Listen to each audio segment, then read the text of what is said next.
once was often last, and often first is Where's Frankie? Celtics Wildcat at a fat number, also with good speed, and you have the favorite to the outside of a long shot, and they're right together with a half mile to go. Behind them is Bebop Baby getting a good trip, if good enough, to the outside of a recovering Bid Once. Then we come to Rabbit 22 doing the moonwalk, and Brahms's Who is running on from 8 lengths out of it. They're approaching the top of the stretch, and it's Where's Frankie and Harry, Celtics Wildcat and Santos. They're locked in battle as they head for home. Bebop Baby attempting to launch a charge. Behind them is Bid Once, and here they come, charging down the Canterbury Park stretch. Where's Frankie? Outside Bebop Baby. It is Where's Frankie? Bebop Baby. Bebop Baby!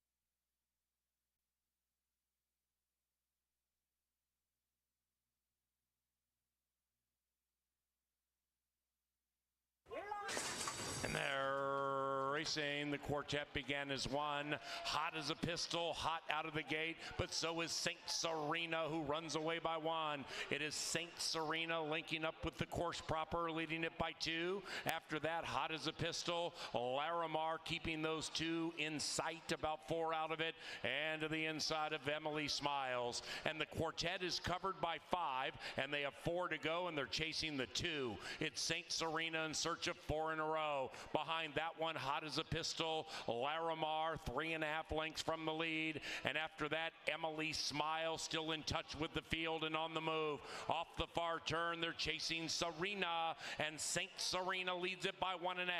Hot as a Pistol is shoved on rigorously. Then we come to Emily Smiles to the outside of Larimar, and round about the quarter pole, Saint Serena trying to lead it all the way. Saint Serena leads it by 1. Larimar looking to sneak through on the inside. Emily Smiles to the outside with Hot as a Pistol. It is Saint Serena. Larimar trying to sneak through next to the rail. Emily Smiles in a resurgent Hot as a Pistol. Saint Serena's not looking back unless Emily Smiles puts a frown on her face. Saint Serena! Gate to wire. That's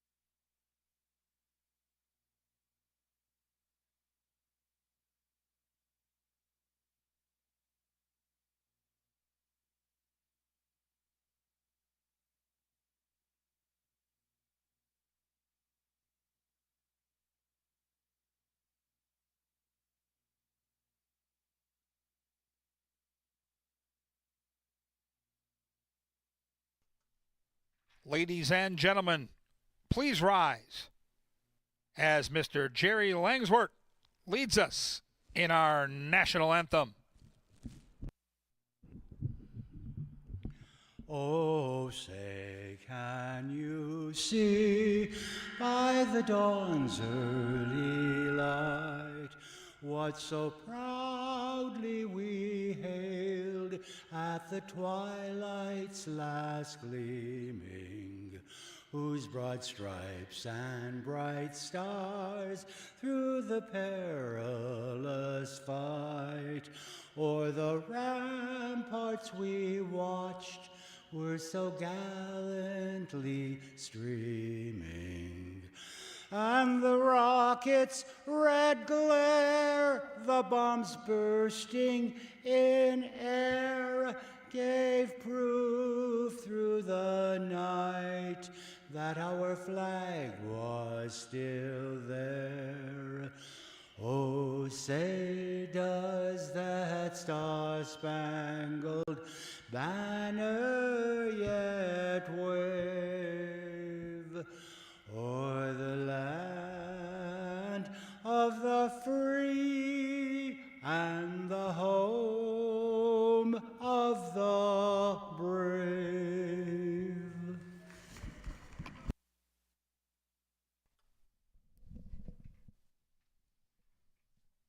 Good afternoon and welcome to beautiful Canterbury Park here in Shakopee, Minnesota, where the main track is listed as good. And the turf?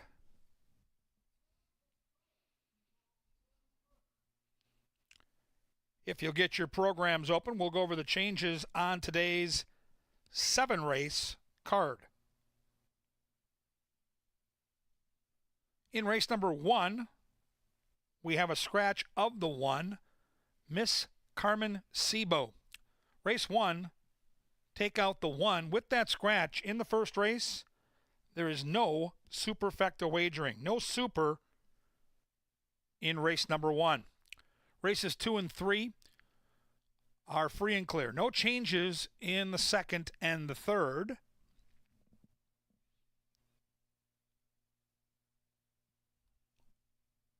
In race number 4, we scratch the 1, Texas Hold'em. Race 4, take out the 1.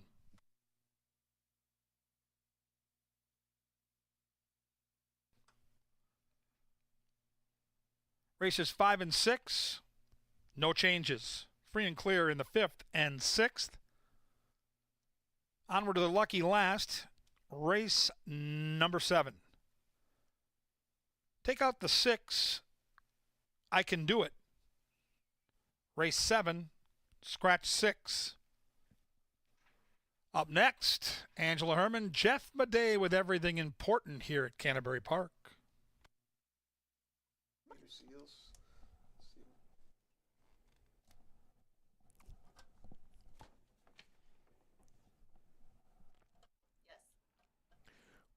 Well, thank you, Kevin, and welcome, everyone. We have got a lot of ground to cover here as we approach this 7-race card. Again, we are on the turf. I know a lot of people have been asking. The turf is firm. It is. The turf is firm, people. Absolutely. What's going on downstairs? There's chocolate, coffee, and cupcakes. Yeah. Sweets galore downstairs. I don't know about you. I have quite the sweet tooth. Walking by that for 7 races, going to be a challenge, but there's a lot of delicious stuff downstairs. You're going to want to go get some of the sweets before they're gone. I mean, there's only a limited inventory of them.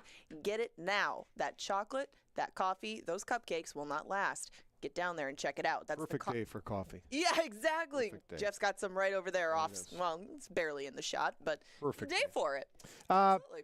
Big day in the Today at the Races program because Peter Seals will be joining Paul Allen. Peter was the winning bidder in the Leg Up Fun Silent Auction for a chance to host the Today at the Races program with Paul. So that's cool. He's been a big supporter, has Peter, of the Leg Up and of jockeys. He's an accomplished racehorse owner, great curler, I'm told, CPA, guy does it all. AAGG, all-around good guy. There you go. If you want to participate and maybe support Leg Up Fund, how about playing poker with us on August 14th? Ange is playing. Take my money.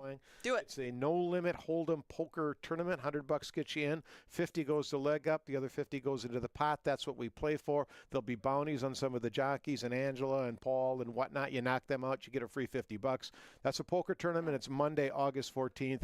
I think you're going to want to play. Yeah, Jeff's got a pretty solid poker face. I do not. So come and play and see. Test your luck against us for a really good cause. Now, Kelsey Haar will be in studio here in the First Bet studio sometime before race number 6. Last night she wore the 360 helmet GoPro camera. Yeah. Got some really cool footage. She'll be joining Kevin Gorg. They're going to talk about that race, so be sure to tune in for that. Yeah, really. And then racing Wednesday and Thursday. Right. We're back at 5 p.m. this week, and we will start again at 5. Got everything printed out, set to go for the week, and we also have Made in Minnesota, Beer Fest, all kinds of stuff coming on Saturday, too. Absolutely. Now, we're in 2-year-old racing season. We know that one of our leading owners, Extreme Racing, has a lot of 2-year-olds. We sent Betty Jo Goodwin, our racing correspondent, out into the field to visit with Vicki McGowan of Extreme Racing. Let's take a look. Hey, Canterbury Park followers. I'm here today with Vicki McGowan of Extreme Racing, and we're going to get to know Vicki and Extreme Racing a little bit better. Thank you for joining us. No problem. My pleasure. All right. A couple things. How long has Extreme Racing been in business? How long have you had horses? We started in 2016, but we set up the company in 2019, Extreme Racing Stables.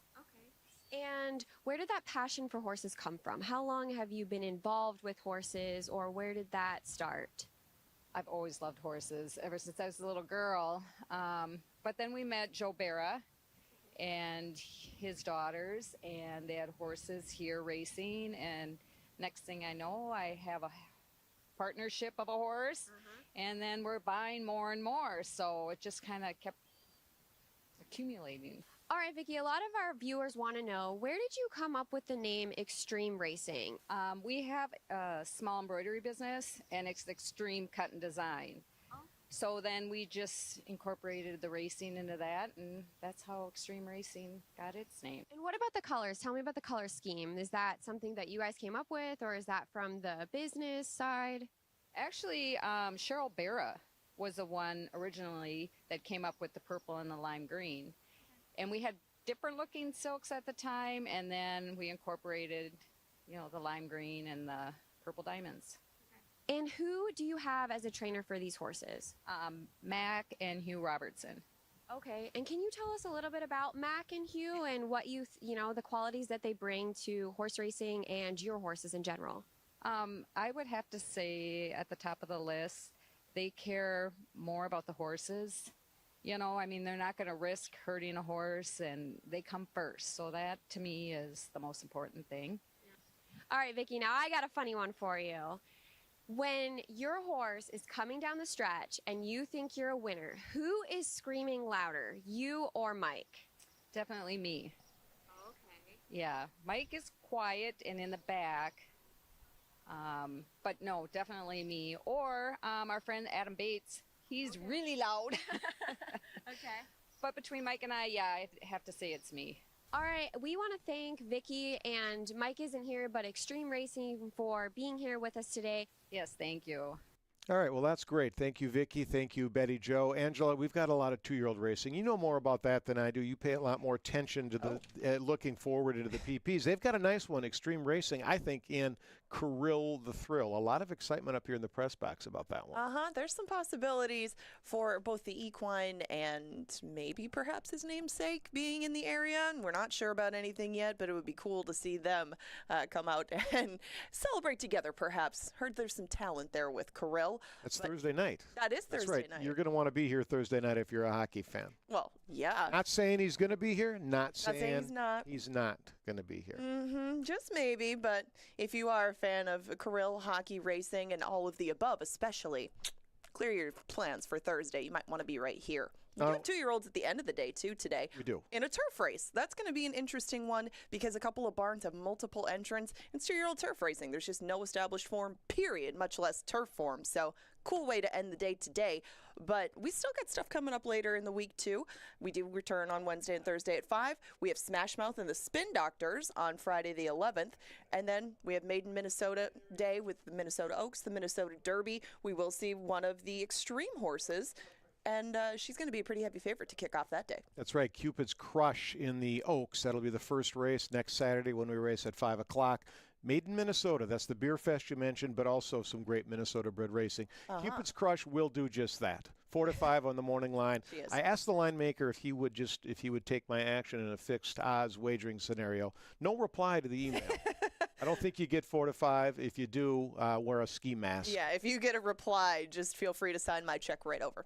Absolutely. Now, today, we've got to pick 5, and because we only have 7 races, it begins in race number 2. It's a 10% takeout, the lowest in the nation. The pick 5 is a wager where you have to string together 5 consecutive winners. You have to make that bet in race number 2. And if you win, because the takeout is lower than any other racetrack in the world, you receive more money back than anyone else. The universe. Yeah, it is. That's a great bet. It's been very popular here. The pools are large, and it's a chance where if you could just beat a favorite here or there, you can get boxcar results. Correct. And we only have a few scratches in the card, but we also have a 10% takeout wager in race number 1. That's the post time pick 4 coming up next after Today at the Races, brought to you by KFAN.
Yeah, I'm good.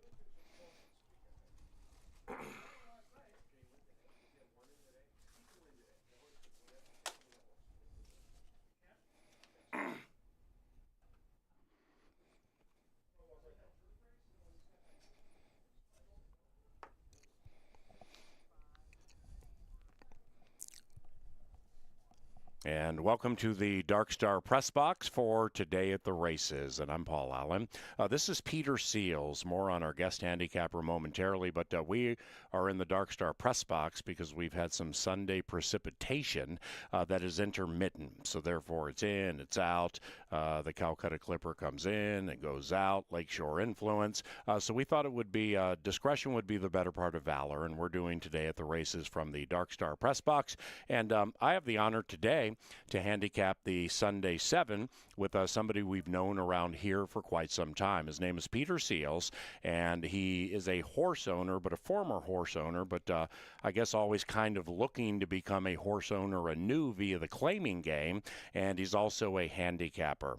Now, Peter, first of all, welcome to the show. Hey, thanks, Paul. It's Great good to be here. Good to see you, my brother. And Peter is up here because Leg Up Day, which was several weeks ago, we had an auction for the opportunity to co-host Today at the Races, and the winning bidder was none other than Peter Seals. This is not the first time you've done it. I know you've done it before, and first and foremost, thank you very much for contributing to the Leg Up Fund, which benefits injured and disabled riders. But for the opportunity to do Today at the Races, what causes you to become engaged? Yeah, I'll tell you what. I mean, the auction itself needs to be addressed just because they do such a good job, the Leg Up Fund, and I think it's so important to support that cause and just the men and women that get on the horseback every day. It's just it's amazing what they do. So yeah, it's always been. It's not the first time I've done this, and it's in a similar spot. Basically, we get to support a good cause, and I enjoy handicapping and That's awesome. bantering back and forth on horses. Now, when it comes to horse ownership, with Peter, you know, he claimed a horse years ago, a very, very speedy horse named Satellite Storm, and you know, when I see him in the paddock after doing Saturday or Sunday Today at the Races with KG Senor Spotty, you know, it's committed to memory. Peter Seals, Satellite Storm, a very, very fast sprinter for sure. But how much did you claim that horse for? And Like, what heights to which did he ascend? Because he was very good. Yeah, we claimed him for 12.5 down in Arizona. And at that point, he had just been sprinting on the dirt. What year? This was 2019. Yeah. So we brought him up here and ran a couple of allowance races on the dirt, and he kind of spun his wheels. And then Push this up for you. Go ahead. Our trainer, Valerie Lund, decided to make the switch to turf and give him a shot on that. And he just took off. He just found his calling. He took us, I mean, we won a few races here, stakes races here. Then he took us all over the country. Really? I mean, Monmouth Park, Keeneland, graded Did you follow the stakes. horse? Oh, we went everywhere. Like, we're taking off work and we're canceling events and we're going to Oceanport, New Jersey to watch our horse. Exactly right. I mean, That's half the awesome. fun of it. So we know we were very lucky. You don't get an opportunity like that very often. So we just, we just cherish the memories and had a lot of fun with him. And we've been fairly lucky overall in this game. You know, for many years. You know, we're not big timers. We're one or two at a time, and it's worked out pretty well for us. So when you claim a horse, and just to quickly explain claiming, because you'll hear it when we describe it here, specifically after a race, ladies and gentlemen, so and so has been claimed. The price tag $7,000. The trainer Bernal Roan, and the new owners Justin Revac and Rocket Wrench Racing. Well, that you need to have an owner's license. Requisite money with the bookkeeper. You need to identify a trainer, and Jeff Madej and yours truly, and a lot of us here at Canterbury can help you with that. And then you need to identify a horse you want to claim day of the races. And the claim slip has to be in before 15 minutes before the race. And then they run the race. And guess what? If that horse wins by 10 and sets a world record, that's your horse. And if it runs last and loses by 10, that's also your horse. So the claiming game can be quite risky. What got you into that? Well, it's just kind of at the level that we do it at. It was the easiest way and most accessible way to get in. You know, we weren't buying yearlings and developing them. We just were doing it more to where we'd get an instant return by having them race back 3-4 weeks after we claim them. Yeah. And that's just been something that we've done for 15 years now. And it's just been, we've had some babies before, but for the most part, we do all of our work claiming. And just, we work closely with the trainer trying to identify horses that you can maybe improve upon their prior form or at least keep consistent. And it's a challenge, and it's risky, but it's a lot of fun. Now, whether it's Satellite Storm or any of the other horses that you've had, do you find it's either best or more enjoyable to get like people together to do it? So in other words, say you're going to claim a horse for $10,000. Maybe you get X amount of people involved and they put $2-3 grand up each, and you got a little surplus there for the training bills.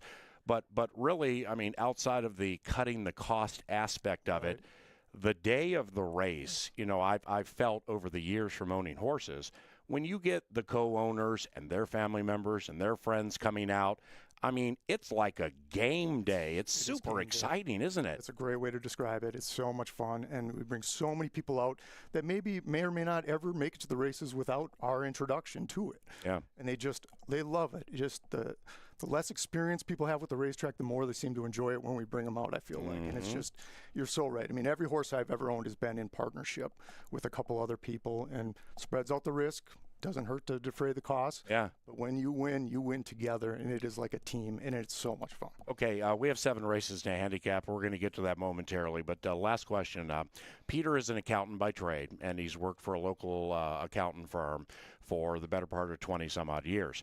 When it comes to being an accountant, where you're working with money, you're working with risk and things like that, how has that helped you as a handicapper or maybe even somebody who constructs tickets? I like to think the skill set transfers over to handicapping. Yeah. It's analyzing past data and trying to predict what's going to happen in the future, trying to be smart about it, trying to be, efficient, sticking to a bankroll. All those things are, I think, important parts of gambling and that side of horse racing. Yeah. And I enjoy putting tickets together. I love handicapping just because it's what, I'm a numbers guy. That's just what I enjoy. You can see behind us with that said precipitation. Our main track has come up good, but the turf course is firm. Yeah. So we still are on the turf. We don't have many scratches today, at least at this stage, so let's get after it. Yeah. Thanks again for doing this, man. This is most fantastic. importantly for helping those I and we love, our riders. riders when they get injured and or disabled. That's outstanding. First race, we're on the turf. Scratch number 1, Miss Carmen Sebo. I'm going to pick at 253. I'm going to go 253, Dear Bow on top. What are you going to do here? I'm 253 as well. Actually, I took Dear Bow on top. It was as much about beating the 5 horse, who I think is going to go favored in this spot. Dear Bow, I mean, it's just one of these. It seems like the light has kind of gone on as a 4-year-old. He's finished second and first his last 2 starts. I love the cutback to 7.5 furlongs for him. Or she, excuse me, and she should get a little pace to run it, I think. I think the 5, Honey Bella, is a deserving favorite. I think it's worth noting that she's 0 for 3 over the Canterbury turf before. So, she has to prove that she can go beyond 5 furlongs. It's just, to me, it's a bet against. I'll leave her on my pick 4 tickets, but I'm going to try and beat her. And I also have the 3 and 3rd, the California Chrome filly. She has a win and a 3rd over this course. My concern is that she set a slow pace in the last race, and she still kind of faltered at the end. But she should. Beautiful. With Dear Bow, what got me over the hump? Trainer Joe Roberts won the last race last night with a horse named Bebop Baby, and it's not like that has to happen again the next day in the first race for sure. But this is a cyclical game, and I've just seen it forever. When barns get hot, they win a bunch in a row, and when they get cold, they lose a bunch in a row. That cutback angle that Peter just brought up, I really, really agree with. I'm making a win bet on number 2, Dear Bow, if I can get 2 to 1 or higher. Yep, I agree. Race number 2, we go to that main track currently listed as good, and we have no scratches or rider changes here. I'm on number 3, Positive Petey. Who do you like and why? I'm on Mr. Insensitive, number 1. Yeah. So basically switching back to dirt and cutting back in distance after running okay on the grass against tougher horses. His only dirt tries last year were not very, very good, to be honest. And I think it's a little bit of a different horse now. I think the class relief is going to be enough to put him over the top. I took Como Estas second, beaten favorite at this level last out. After setting the pace, he faltered, which is a little disconcerting, but adds blinkers to the equation. He does have to navigate that extra half furlong. It's a little pesky for me. Third, I took Silent Sailor, number 6. He just kind of always seems to run his race, and he's always right around there at the wire. He's 0 for 14. It makes it tough to put him on top. Agreed. And for me with Positive Petey, it's, I mean, we're talking about a horse who's, lost by a combined like 60 lengths or 70 lengths in 3 starts. But the thing with Positive Petey is there definitely was improvement last race where the horse kind of hung around close to the top of the stretch. We're not talking about world beaters here, okay? And so with Positive Petey, we have a class drop and a cutback. I just think 6.5 furlongs is going to be really good for Positive Petey, and we'll see how this one finishes. But I'm going to go 3, 6, and 7 in race number 2. Now the third race keeps us on that turf. Again, we had some rain in Shakopee, but the turf could use all the water it possibly can get, and it still is firm. A quintet battles here. This one is short on numbers, but it's long on intrigue. This is a cool race. I picked it 4-1-2. Angela and Kevin, 2/3 of the Steam team. They're on number 1, Thick Haze, who is Peter Seals on. I'm on number 1, Thick Haze as well. 7 for 11 over the local turf is just a stellar record. Last race came back with a pretty quick figure, if you're into speed figures. The key to me is going to be the pace, and it's going to be Bigfoot City's probably going to be the favorite, and he only knows one way to run. He goes straight to the lead. I think Thick Haze has enough tactical speed that he can keep that horse in check. Yeah. Keep him close. And the other interesting thing is to see Carlo Lopez land here instead of Bigfoot City, who he's been on for the last 3 races. I took Go for Gold second. It's the other Silva horse. He's another one that just shows up and runs his race. He's cutting back from that 1 3/8 trip to a distance that all of his wins have come at. I think it's a little interesting as a price play if you're going to try and beat Thick Haze in Bigfoot City. Bigfoot City, again, as we addressed, he's going to be on the lead. So it's just a matter of if he can get the trip. I mean, if he gets loose, look out. But I'm going to try and beat him. No doubt about that. Sound handicapping. And I fell into number 4, Chocolate Ice Cream. I mean, I looked up and down at the whole thing, and I think I'm going to get 5-2 or 3-1 on this. And Chocolate Ice Cream's trying to win 3 consecutive on the turf, always has liked the Canterbury turf, is razor sharp right now. And at least from a percentage standpoint, with requisite mounts, Jermaine Bridgmaham is dominating this Canterbury Park turf course. I mean, here we have Go for Gold, the other Go for horse yesterday from the back of the pack. The way he put that horse in the 3 path and the way it opened up, his anticipatory skills are just quite good. on the turf, and the turf is a thinking man's game, and Jermaine's very smart. So I like chocolate ice cream. Probably will bet that one to win, depending on the price, and we'll go 4, 1, and 2. If you're just joining today at the races, provided by KFAN Radio, this is Peter Seals. He's one of our horse players and fans and horse owners, and via the Leg Up Fund evening we had a few weeks ago, Peter won an auction. He was the highest bidder to do today at the races, so this is his show. These are his picks, and he's quite good at what he does. To the 4th race, we have a Sunday 7 today, and in the 4th race, scratch number 1, Texas Hold Them. Other than that, no other scratches. We begin our second of 2 pick 4s here.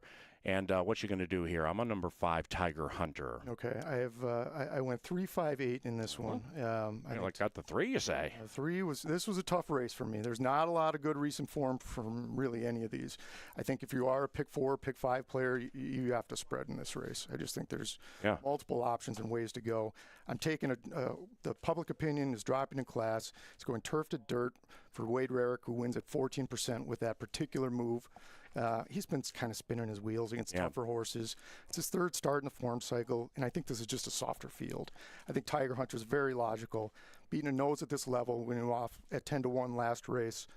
He set kind of slow fractions in that race, and he still got nailed on the wire, so I'm a little leery of taking too short a price. Yeah. There's not a lot of other speed in this race either, I don't see. Kelsey Haar's been riding great all meet. I mean, I think Unique Path will probably be pretty close. Yeah, I could see that. Yeah, no, I definitely could see that. I settled on Da Ghost for 3rd, just another one that's been running around the track of late, but he's won over the surface and distance before. 3rd start of the form cycle. A tough one for me. What else do you see in there? Well, I'm going to roll with Tiger Hunter. You know who? Now, granted, we probably could have done without that 47 and 4 half last time. And what I'm getting at here is when you're down at the $7,500 claiming level, that may be all we're going to get. A 46 and high change, a 47 and low change. So if somebody's able to go faster than that and get loose and sustain, well, they're probably going to win. In going back and watching Tiger Hunter's race, really like how the horse finished. Kelsey rode the hair off the horse, and it was just kind of a tough luck loss. So I know Tiger Hunter is sharp, and trainer Benny Woolley does really good work. So I think this one is going to be close, and I guess I'll throw caution to the wind a little bit on a horse who could be 3-1.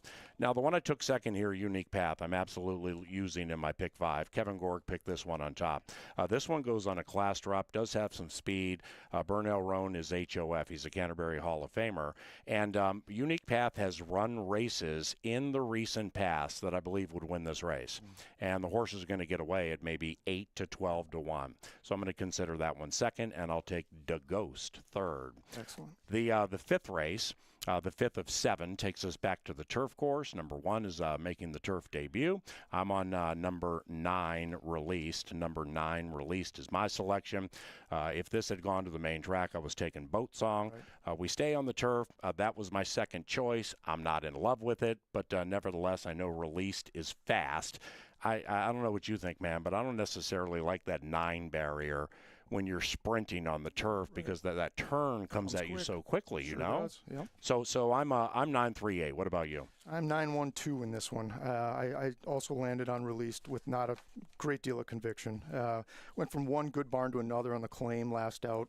The barn that he's in now, 42% up first off the claim, is just an astounding number. Mm-hmm. So, and again, he's proven at this trip. He's right around the wire. I mean, I think he's going to get a good stalking trip. There is some speed in this race. He's been the beaten favorite last 2 out. I think he gets over the top here, but again, I'm using a few of them.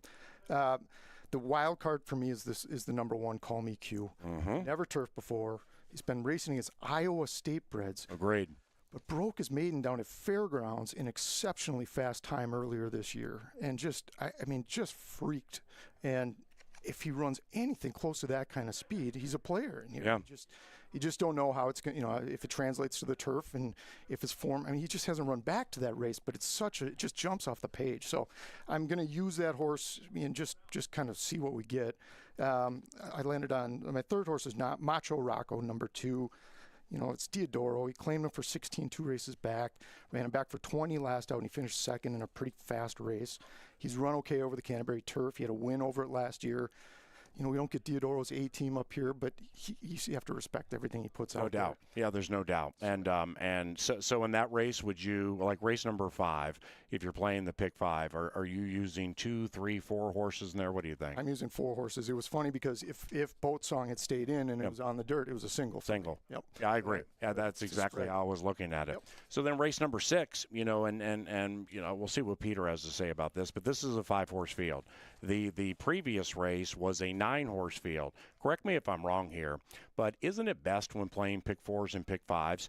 In those big fields, I mean, seriously, if you can get away with a 1 or a 2 and you can win it, and then you can open where others are thinking, oh, that even money shot is a cinch. Exactly right. And then even if you beat it with a 2.5 to 1 shot, 5 to 2 or something, it goes up exponentially. there it goes, right? Absolutely. And accountants love that, don't That's they? right. We love it. Accountants We love when numbers go up exponentially. Yep. So race number 6, we have 5 battling here. I'm on number 4, Burning Leaves. I take it 4, 1, 2, and you know, Fairness and Handicapping Act. I do like number 1, Smart Oxy, quite a bit. I bet Smart Oxy to win last time, and I was a little surprised at the effort I got or at the performance at the end of the equation. So going back to the main track for Smart Oxy, we'll see what happens there. If that horse wins, it's not going to surprise me. Who do you like? I'm 4-2-1, so similar. Yeah. Just reverse the 1 and the 2 for the runner-up posts, and Burning Leaves. You know, he's a deserving favorite. Finished second, last out, stalking the pace, made up some ground, just kind of ran out of real estate. If you cross out his 2 turf efforts, you're left with 2 races that should compete here. Mm-hmm. And he's a lightly raced 3-year-old. He's eligible to improve.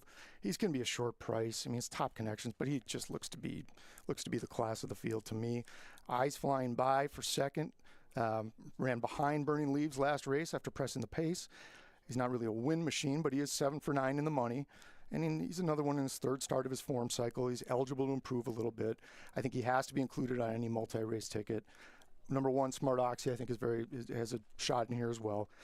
Jerry Livingston horse. He's been going long on the turf against Tougher all year. Now he shortens back to a sprint and switches to dirt. His dirt form wasn't much last year, but I think he gets class relief here that'll benefit him. Wonderful shot of the beautiful Canterbury Park paddock. Has a little sun on it right now. You just saw some of the valets walking back to where the horses get saddled, and then they'll walk out, go around a couple of times, riders up, they'll head out to the track, and you will hear Sir Leonard Dykert with the call to the post. But you can see, you know, we're 12 minutes to post. We have a good main track firm turf course, but, you know, things are moving just a little methodically today when the track comes up wet. So that's the Canterbury Park paddock in advance of race number 1. Now, in closing on race number 6, I am singling Burning Leaves. Me and 95% of other people, and that's, you know, what we don't prefer to do as they head out to the paddock. You can see them for race number 1. But Burning Leaves 2 times, has run on the main track 2 times at 6 furlongs.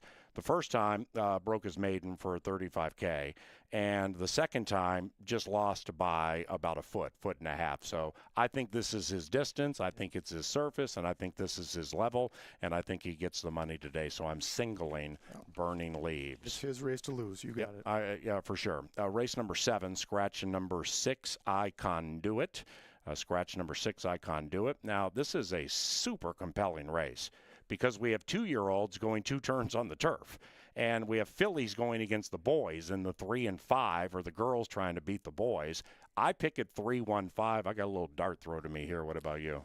I've got a 3-1-4. I think this is the Cody Rosine barn has this race somewhat surrounded with half of the starters. I'm just betting that one of them is gonna show an affinity for going long to debut. It's a tough distance to get for your first-time starters. But he's got 3 fairly well-bred horses for the turf and for the distance. I landed on Churchpew, the filly. You know, it's a freshman sire Catholic boy who won graded stakes both on dirt and on turf. So I mean, I was going to give this one a look regardless of if it stayed on or off. Rosine isn't known for firing first time out, but he's dealing with better horse stock this year. You know, he's just got better quality, and I just think that, you know, one of them should jump up and run a requisite race for him. You're gonna have to spread in here if you're doing pick 4s and pick 5s. For sure. I don't know how you go short. Yeah, it'd be nice to have an all there. Exactly. You know, so you can maybe get some 2-year-old who just is absolutely like bred by Toro, and jumps on the turf and like 10-1 wins. Right. But to do that, you need like 1 or 2 singles earlier, unless you're going to put together one of those $500 tickets, and that's not going to be my jam. Not going to be us. Riders up for race number 1 as they head out. There we see number 6, Willow My Girl, heading out. There's a good shot of Delusional Dream and Izzy. Behind that, Honey Bella and Eduardo Gallardo riding that one. That's your even money favorite, Honey Bella.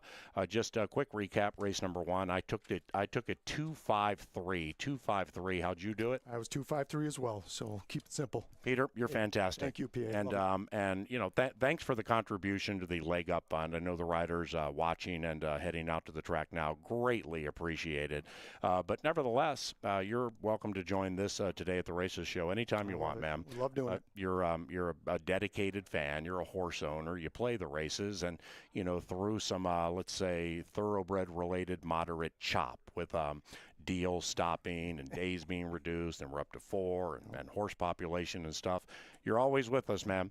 And don't think for a second up here in the Dark Star press box we don't appreciate That's it. very kind. Now, home is home.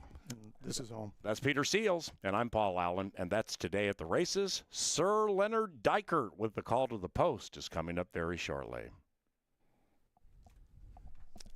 That was awesome.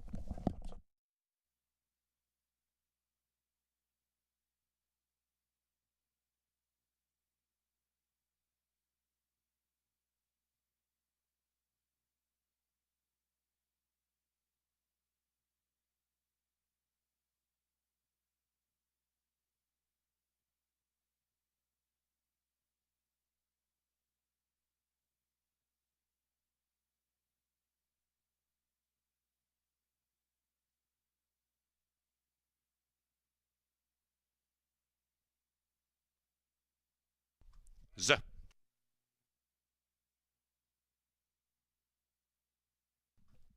Z.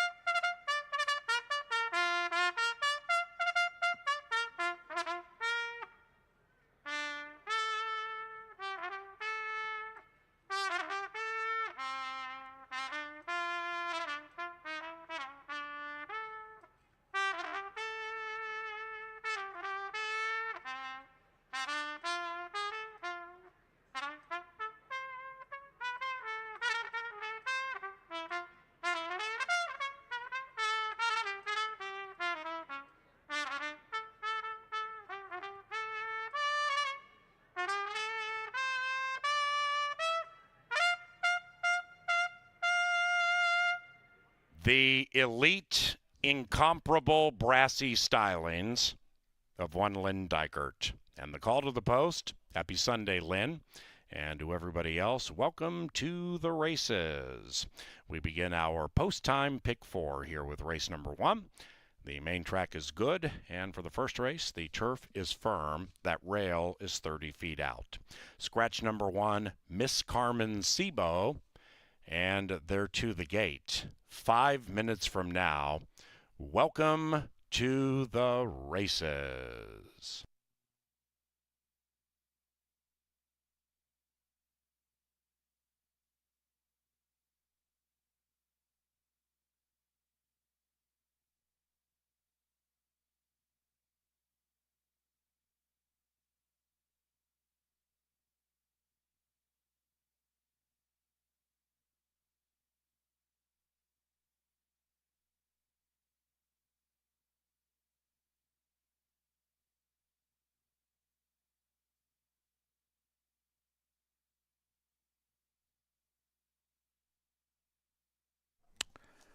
Pick 4 time here at Canterbury.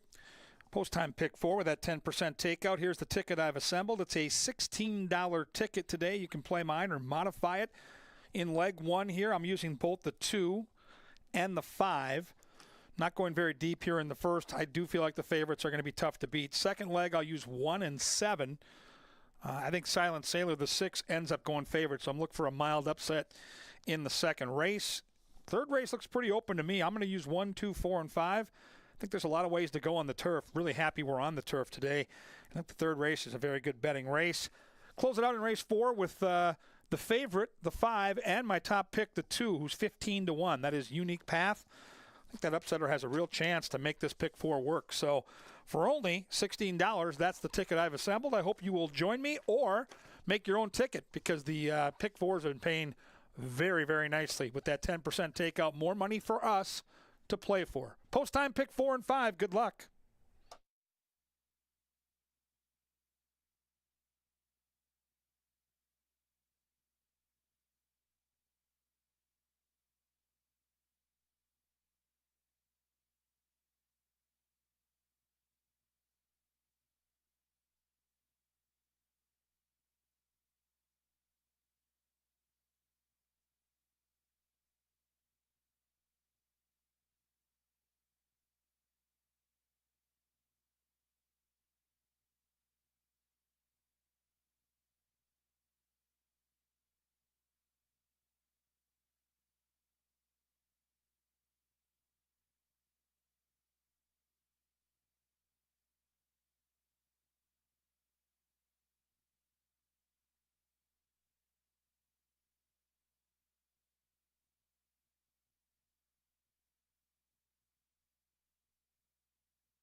Three minutes.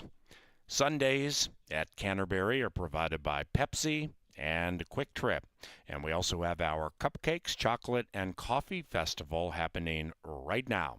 So explore and experience new flavors and go-to spots for your next craving.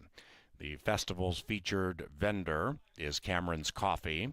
Visit more vendors, including Blue Tin Cup Cafe, Nicolette's Macaroons, Mamselle Miel, and more. So welcome to Pepsi Family Day, and the first race is 2 minutes from now.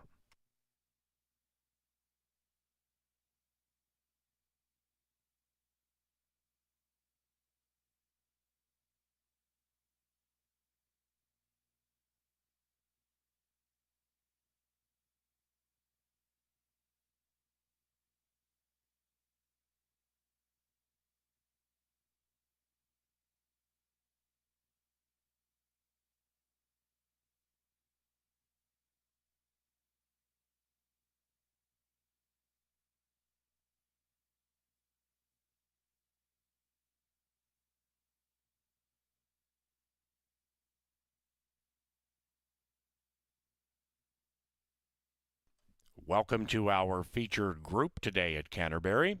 Those here with Kids Haven Child Care and Preschool.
And they've reached the starting gate. It is now post time for the first Sunday and the first of the Sunday 7. This one is provided by Loeffler.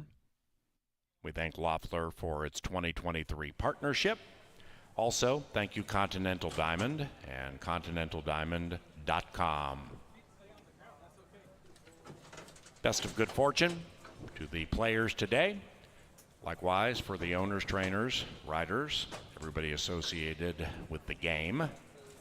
Post time pick 4 begins here. Dearbow and Honey Bella each 6-5. Turf time. And here they are. And they're racing. Honey Bella flies out of the gate, but so does the Irish Dearbow. And Honey Bella grabs the lead, runs away by 2. Ms. Callie now puts the pedal to the metal and is attempting to join the lead to the outside. After that, Willow My Girl, 4 lengths from the 2-pronged Pace Brigade.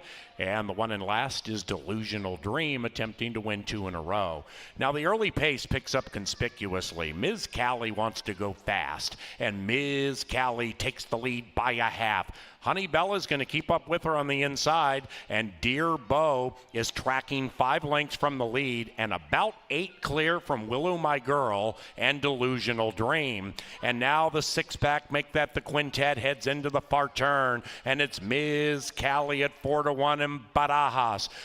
Inside Honey Bella and Eddie G, and now Honey Bella reassumes command. Dearbow is getting a spectacular trip if good enough, and Dearbow, the Irish, is on the move. Willow My Girl, 8 out of it, and Delusional Dream still is last, and here they come down the Canterbury Park turf course. Honey Bella has a new challenger in the shape of Dearbow, and Dearbow joins in kind. Honey Bella tries to fight back. Dearbow takes the lead. Nobody else of significance when it comes to winning. And Dearbow at even money came up quite salty. 2-5-6 in race 1.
Number 2, Dearbow, captures the first.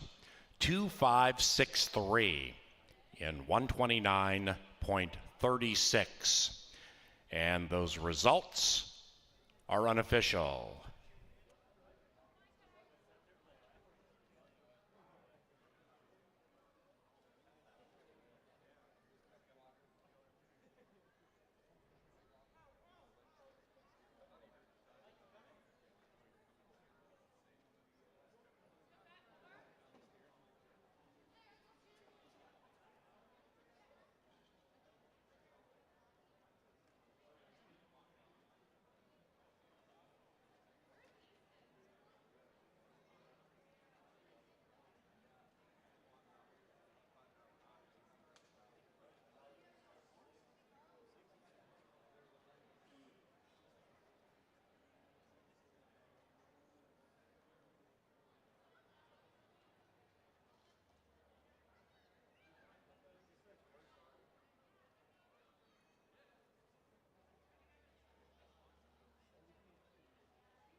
Slight delay with the posting of the payoffs. 2563 will be official shortly.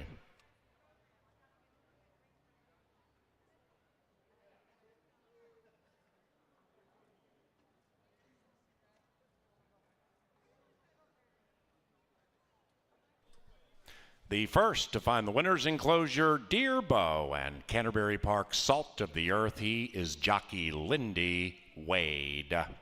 Deer Bow is owned by Cecil Peters, or Cecil Peters, and the winning trainer, winning the last 2 races we have run at Canterbury, Joe Blair Roberts.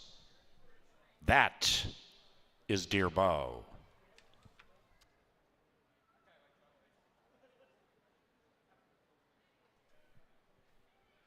And the first race, the I Can't Have You Blues purse, is cashable. On to the second race, and the main track listing of good. No scratches, no rider changes. Thank you, Apple Autos, the official vehicle supplier to Canterbury Park. And welcome to Shakopee, those of you taking in the signal around the country. Thank you for watching and wagering on racing at Canterbury. And our second is just 20 minutes from now.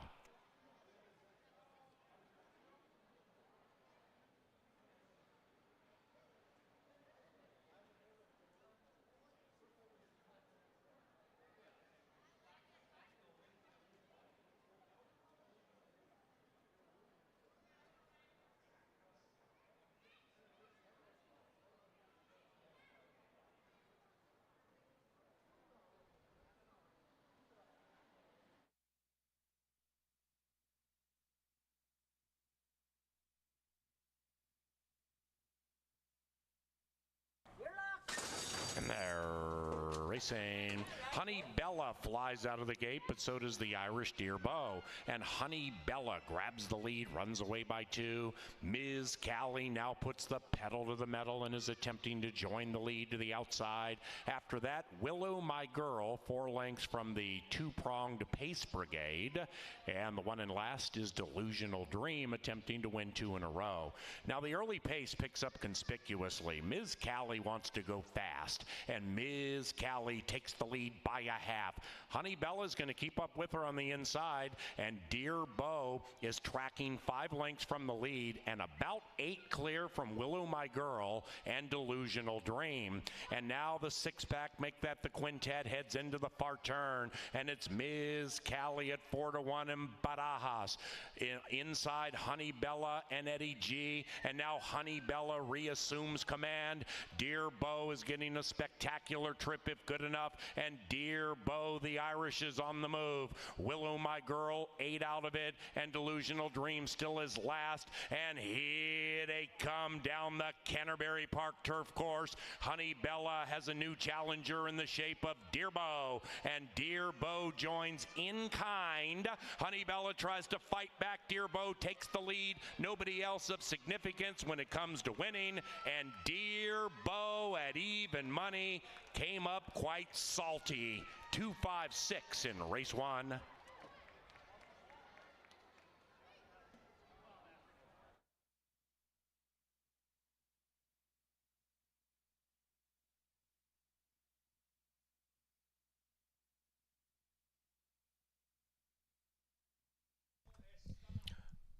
Ladies and gentlemen, in race number 5, scratch number 6, Boat Song. Race 5, scratch number 6.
Welcome out to the paddock. Happy Sunday. We get set now for the second of 7 today, and Dear Bo gets the absolute sweet, perfect trip sitting off a pace battle in third. Lindy Wade does the rest for Joe Roberts as the day starts with an even money favorite with that post time pick 4. Leg 2, State Bred Maidens at the $7,500 claiming tag. When you hear the word maiden, that means they've yet to win their first race. They're going to travel 6.5 furlongs. I thought it was a pretty fun race to handicap, and I thought the favorite was at least a horse you could take an opinion against. I don't know if the favorite can lose again. The favorites have been awfully tough here at the meeting, but the one horse does look like he's in a very good spot for victory. Mr. Insensitive is his name. Barejas for Miguel Angel Silva looks real good here, just coming out of the saddling enclosure. We have light sprinkles out here. As we mentioned, the main track is good. And this horse is bred to be a runner. His daddy, Taprit, was a Todd Pletcher trainee who could really do some running from various distances. But 6.5 should be no problem. He has good stalking speed. He's going turf to dirt and on the board at 9-5. Number 2 is LL's Classy Dude, Kelsey Haar. Hey, folks, if you're a fan of Kelsey Haar, and why wouldn't you be, she's going to join us later this afternoon, right before race number 6 up in the studio in the press box. She wore a GoPro during one of her races yesterday, and we're going to go kind of like all 22 on the bit and break down the ride and talk about what a jockey goes through to prepare, and then when the gate opens, how a jockey adjusts. It's going to be super cool to go inside the mind of Kelsey Haar. That is race 6. Right before they get from the track to the gate. Positive Petey is the 3. Paul Allen's pick here, has lots of early speed, takes a big class drop, and is going turf to dirt. So I see the angle for Mr. PA, 6-1, a very fair price on Positive Petey. Number 4 is Ring-Tailed Tutor. David Van Winkle, the conditioner, Chad Lindsay, the pilot. Both the trainer and the jockey have been hot lately. Keep that in mind. Blinkers go off for the Hall of Fame trainer. The Tutor is on the board at 11-1. 5 horses, Burn Boss. Sosa gets the call for Caitlin Bedford. At this level last time ran 4th. Will need to improve to contend here and is up on the board at a juicy 15-1. 6 is Silent Sailor. What do we do with Silent Sailor? Mike Beeler's barn, red hot. Santos, solid in the saddle. Horse loves Canterbury, just can't get over the hump. 14 career starts, has hit the board in 8 of those 14, and the speed figures say this horse should win a race like this, but we're 0 for 14. So mixed signals, certainly would not be surprised if the 6 wins, but betting-wise, I'm going to take a stand, and I'm going to go somewhere else. And I'm going to land on the 7, Como Estas. I got the Q, I've got Lynn Kleberad, I've got blinkers on, and I've got early speed from an outside attack post. Yes, please. 4-1 is my price. I'll try the outside marker. Minnesota Breds looking to break their maiden here in the light sprinkles on a Sunday. It's Pepsi Family Day. Welcome to Canterbury Park. Good luck with your wagering. Speaking of that, make sure you sign up for the newest and most innovative way to bet the horses. It's called the First Bet app. You'll never have to leave your spot. You can put it on your phone, put money in, make your bets all day, and when you win, you can take the money out. The First Bet app. And if you're an MVP member, all you have to do is head to those information desks, and they'll hook you right in. The First Bet app is the preferred app of all the sharps in the press box. You should try it. It's a lot of fun. Race 2 coming up. Race 2 coming at you. Race 2 next.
And the horses are approaching the starting gate. Don't forget, cupcakes, chocolate, and coffee are the bill of fare today.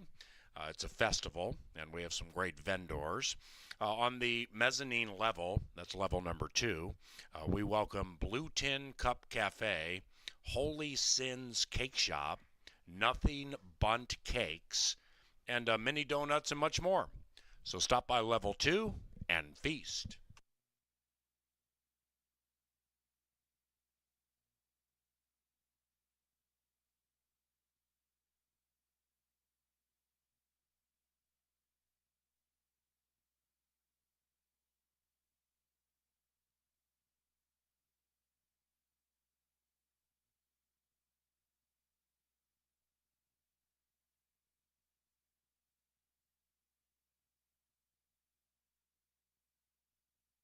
They're at the gate, and it is post time. Drizzly here in Shakopee, main track good. Second of our Sunday 7, about to unfurl.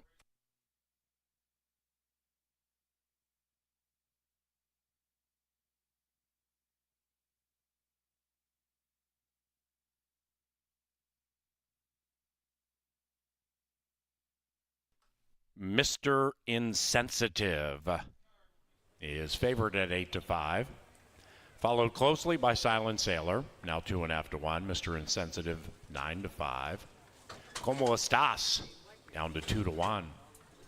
Those three are taking the majority of the win wagering. And as they load, as you can see from our 3/8 pole camera, it's quite foggy and drizzly here today at Canterbury. Main track still good, turf course still firm. Here is Silent Sailor and Como Estás. That horse is Como Estás. And they're racing, perfect start. Shortly after the start, Lil's Classy Dude pinched back to last. There goes Ringtail Tudor. And Ringtail Tudor has speed, but so does Como Estás to the outside and Positive Petey to the inside on the drop and the cutback. After that, Mr. Insensitive, Track Said Trio, angling to the outside, but caught just to the inside of Silent Sailor. And Said Quintet is separated by just about 2.5 lengths, and is far, far clear from Burn Boss, and Lil's Classy Dude is in last. They all clump up with 3 furlongs to go, and the leader by an inch is Como Estás. Outside, revving up, is Silent Sailor, getting a bit loud with that speed. Then it's Positive Petey, not heading the right way and overtaken by Mr. Insensitive. Ringtail Tudor is behind Said Quartet, and now they come splashing down the Canterbury Park stretch. Silent Sailor roused to command. Mr. Insensitive rolling into second to the outside, and Como Estás heading back to the barn. But this is Silent Sailor and Adamar Santos winning it spotless. Cap to boot.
Number 6, Silent Sailor, first.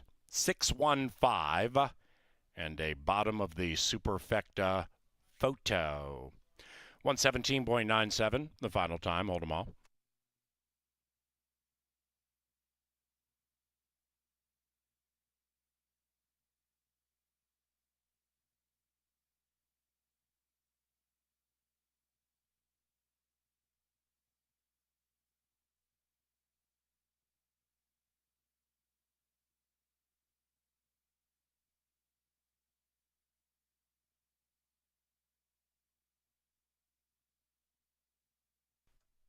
Ringtail Tutor fourth.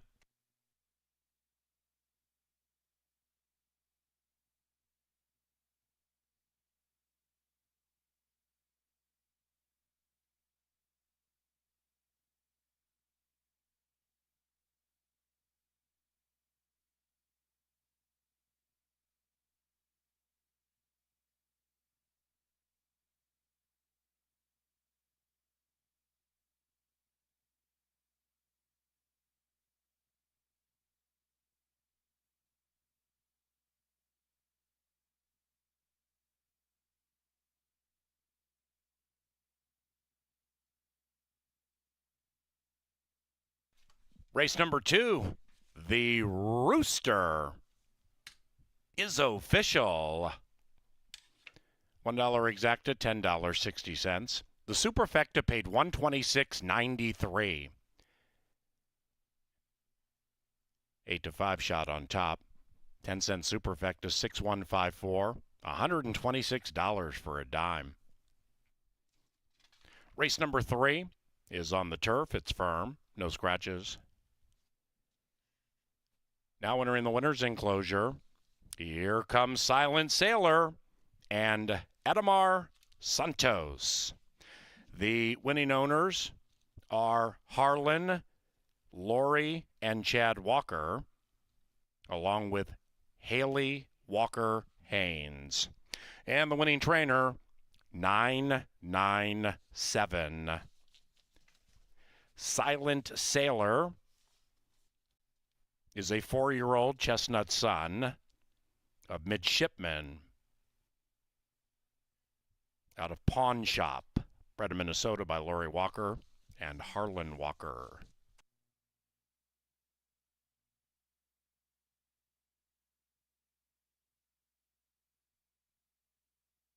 Race number 3 is provided by Busch Light and Ashley Home Store. Post time, 20 minutes from now.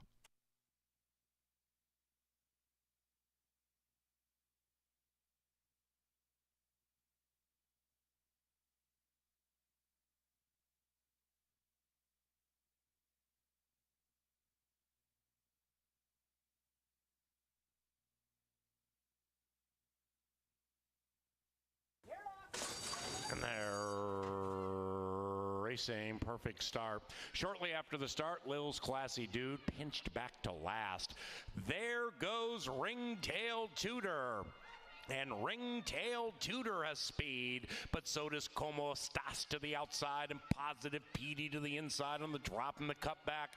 After that, Mr. Insensitive, Track Said Trio, angling to the outside, but caught just to the inside of Silent Sailor. And Said Quintet is separated by just about 2.5 lengths and is far, far clear from Burn Boss, and Lil's Classy Dude is in last. They all clump up with 3 furlongs to go, and the leader by an inch is Como Stas. Outside, revving up, is Silent Sailor, getting a bit loud with that speed. Then it's Positive Petey, not heading the right way and overtaken by Mr. Insensitive. Ringtail Tutor is behind a said quartet, and now they come splashing down the Canterbury Park stretch. Silent Sailor roused to command. Mr. Insensitive rolling into second to the outside, and Como Stas heading back to the barn. But this is Silent Sailor and Adamar Santos winning it spotless. Cap to boot.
Number 6, Silent Sailor.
Fans want to direct your attention to the winner's circle.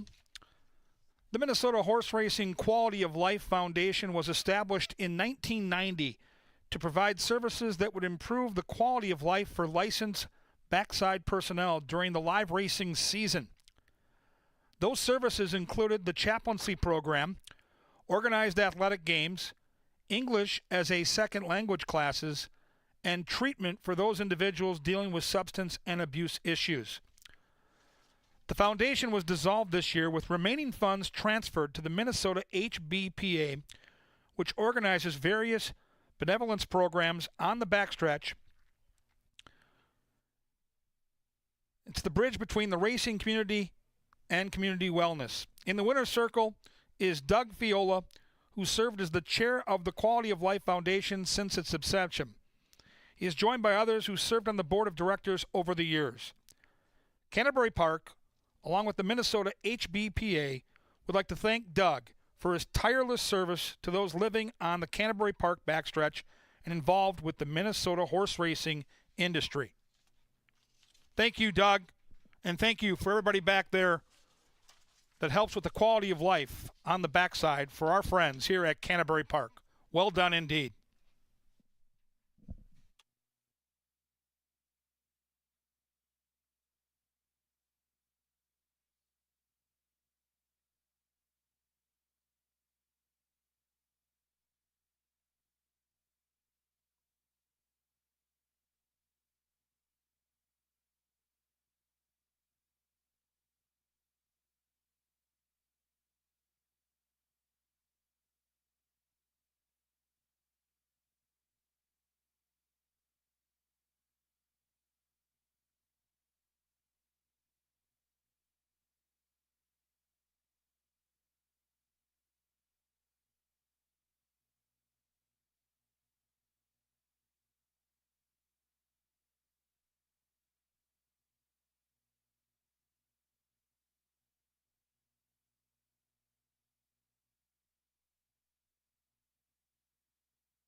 we are a little less than 12 minutes probably away from race number 3. You can see the riders going for cover as the rains have started to come down. We are still on the turf at this time, but do stay tuned as the rain has finally come. And now we're up to the third.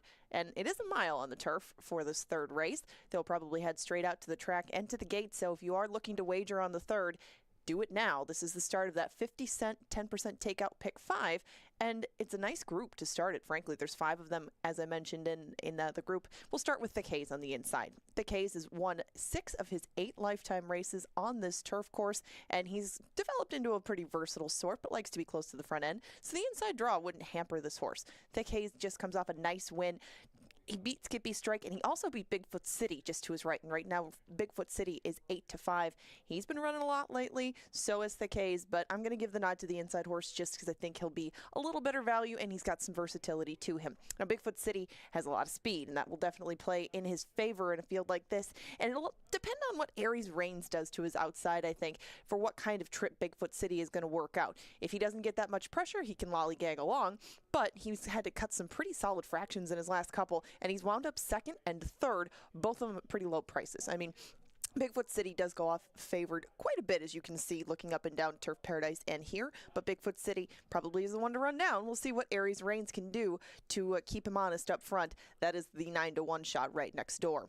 Aries Reigns has not won on our turf course. He's finished second a couple of times, but you see some of the bold print in his past performances most recently, indicating that Thick Hayes and Bigfoot City have found a way to get the best of him recently. Those were his last 2 runs on this turf course, and that's why he is your field's long shot right now at 9-1.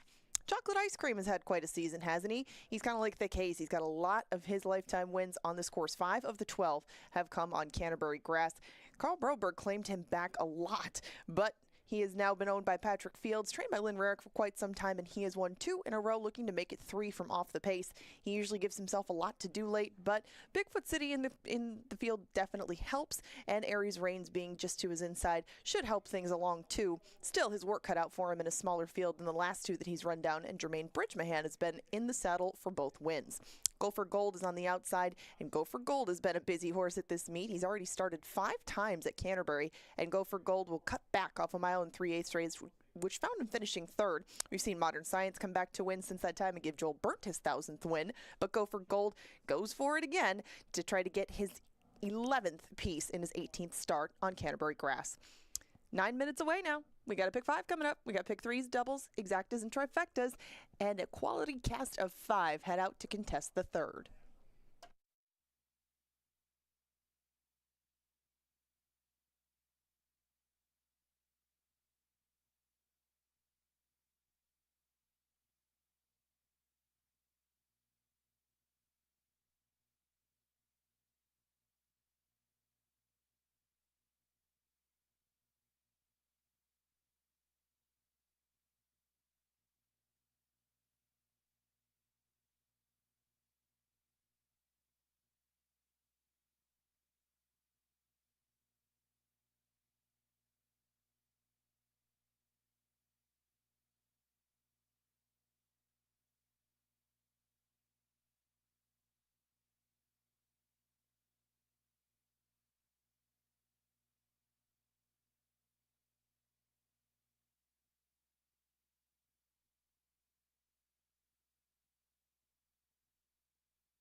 All right, Lynn.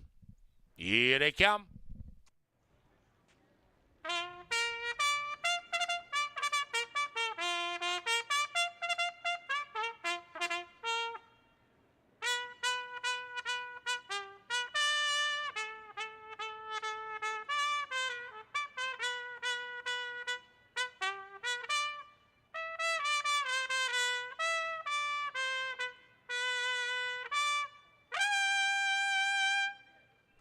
My man, well done. Lynn Diker, turf course firm, rail at 30, no scratches. The 10%, 50-cent pick 5 begins here. Post time in 6 minutes.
All right, race fans, Kevin Gorg with you, getting set for the power play. Today it's race number 6, the 2-horse, Eyes Flying By. Let's take a look at the past performances. We'll notice a couple of things.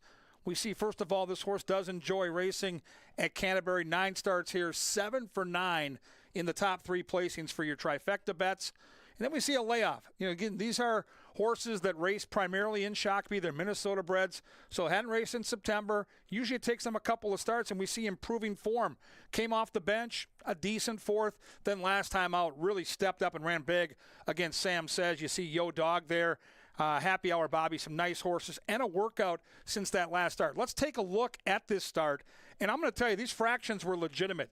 They went 22-2 to the opening quarter, and we're stuck there in between horses with the blue hat and the blue silks. Very uncomfortable place for a racehorse to be, and they go quick to the half mile as well, 45 and change. Now, this horse is not going to win this day, but it's the courage and the early speed that this horse showed that tells me the horse's form cycle is on the way up. Today we're going to get a price. Won't be favored in that race. It's going to be a pick 5 single for me, and I love the way the horse continued to finish strong after doing all that dirty work on the front end early. Race 6, number 2, Eyes Flying By, and when you see my pick 5 ticket, you're going to understand just what an important horse this will be along the way. Let's take a look at that pick 5 ticket, because the pick 5 is 4 minutes away. In this leg, hey, it's a turf race. We see a lot of upsets on the grass. I'm going to use the 1, 2, 4, and 5. The 1 is my top pick. I didn't see any stone cold locks in here. Leg 2, get this. I've got a 15-1 on top in race 4 in the 2 Unique Path. I'll back that up with Tiger Hunter, the 5, but I think those are the right 2. 5th race, Turf Sprint, looks wide open. That's where we're going to spread. 2, 3, 4, 8, and 9 in race 5, and then we come to Eyes Flying By. The power play will be a 4-1 horse that we're going to single and hope that he can get loose on the front end with Izzy Hernandez. And in the last race, we've got 2-year-olds trying the turf. Many have never raced, so we've got to have a couple options. We'll use 3, 4, and 7. There's my ticket. It's a $60 ticket. 1, 2, 4, and 5 with 2, 5 with 2, 3, 4, 8, 9 with 2 with 3, 4, 7. The pick 5 has been awesome. A week and change ago, it paid over $30,000. Make sure to get your tickets in now. You can play mine. You can modify it, but you can't get the money if you don't get the ticket, honey.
They're at the gate, and it is post time.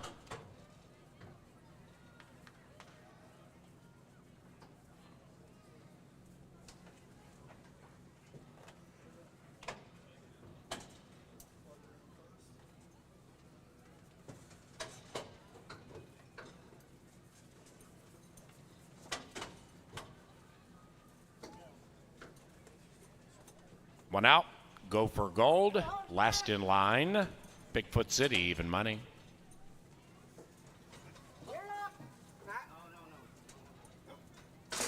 And they're racing. Bigfoot City came out speedily and immediately assumes command. Bigfoot City, Aries reigns with some speed. Then it's Gopher Gold, Thick Haze to the inside of Gopher Gold. And Chocolate Ice Cream would have to win 3 in a row from already 8 out of it. Bigfoot City with big-time speed, and Bigfoot City is on a lonely lead, and it's 5.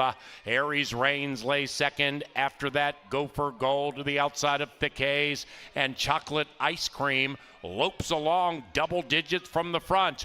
Up the Canterbury Park barn side they go. Bigfoot City and Daylor Betios Lopez calling the shots.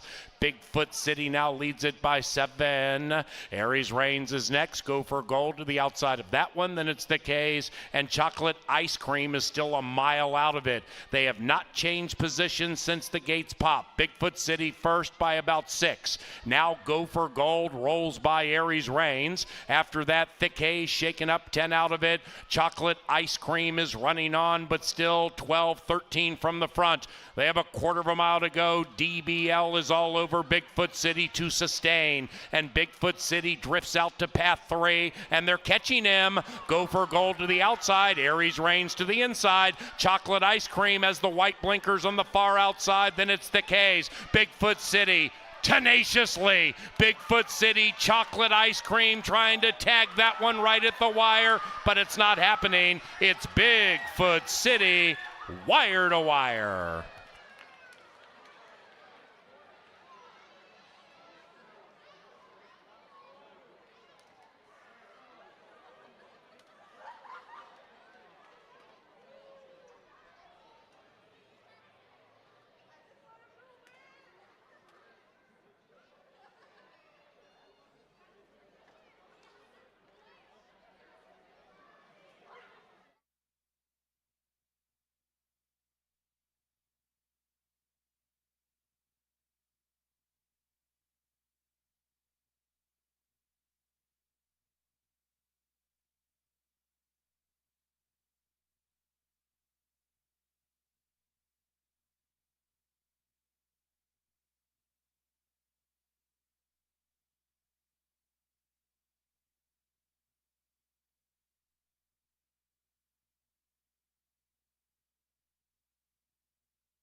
Number 2, Bigfoot City ran first. 2-4-3-5 in 135.55. Yeah, it's not official.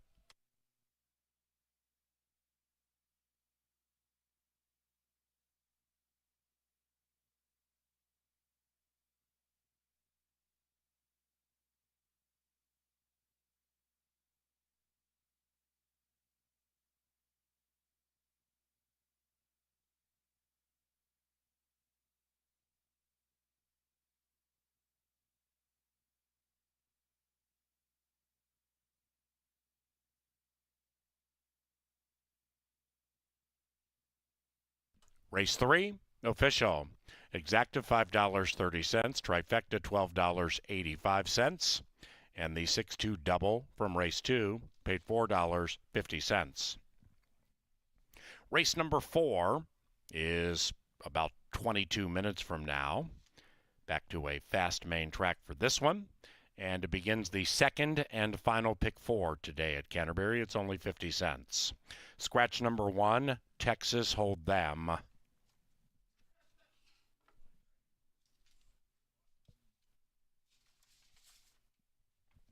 The 4th race is provided by Maker's Mark and Jim Beam Bourbon. Elegant, smooth, refined. Also by Bush Light, as crisp and cool as a mountain stream. Next Saturday is Beer Fest at Canterbury Park. We have our annual Beer Festival. Next Saturday, we begin at 5. The event includes live racing admission and beer samples from an extensive list of participating breweries. If interested, canterburypark.com/events.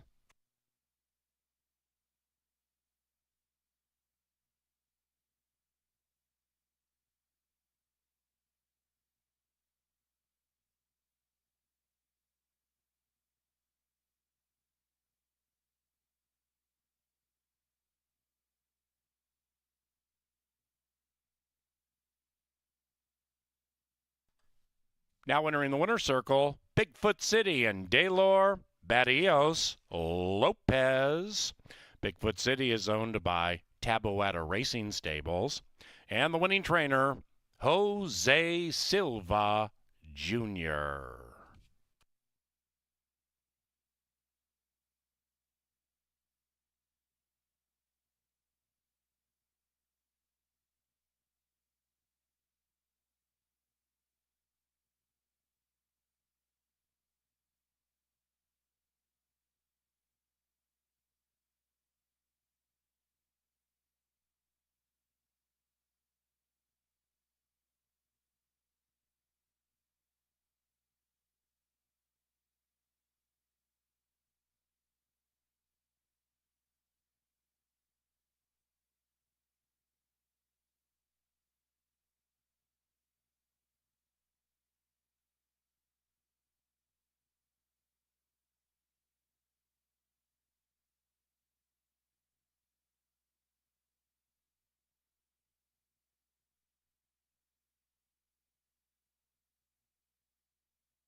And they're racing. Bigfoot City came out speedily and immediately assumes command. Bigfoot City, Aries reigns with some speed.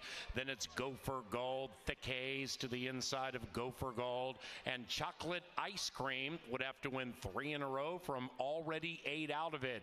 Bigfoot City with big-time speed, and Bigfoot City is on a lonely lead, and it's 5. Aries Reigns lays second. After that, Gopher Gold to the outside of Thick Haze, and Chocolate Ice Cream lopes along double digits from the front. Up the Canterbury Park barn side they go. Bigfoot City and Daylor Barrios Lopez calling the shots. Bigfoot City now leads it by 7.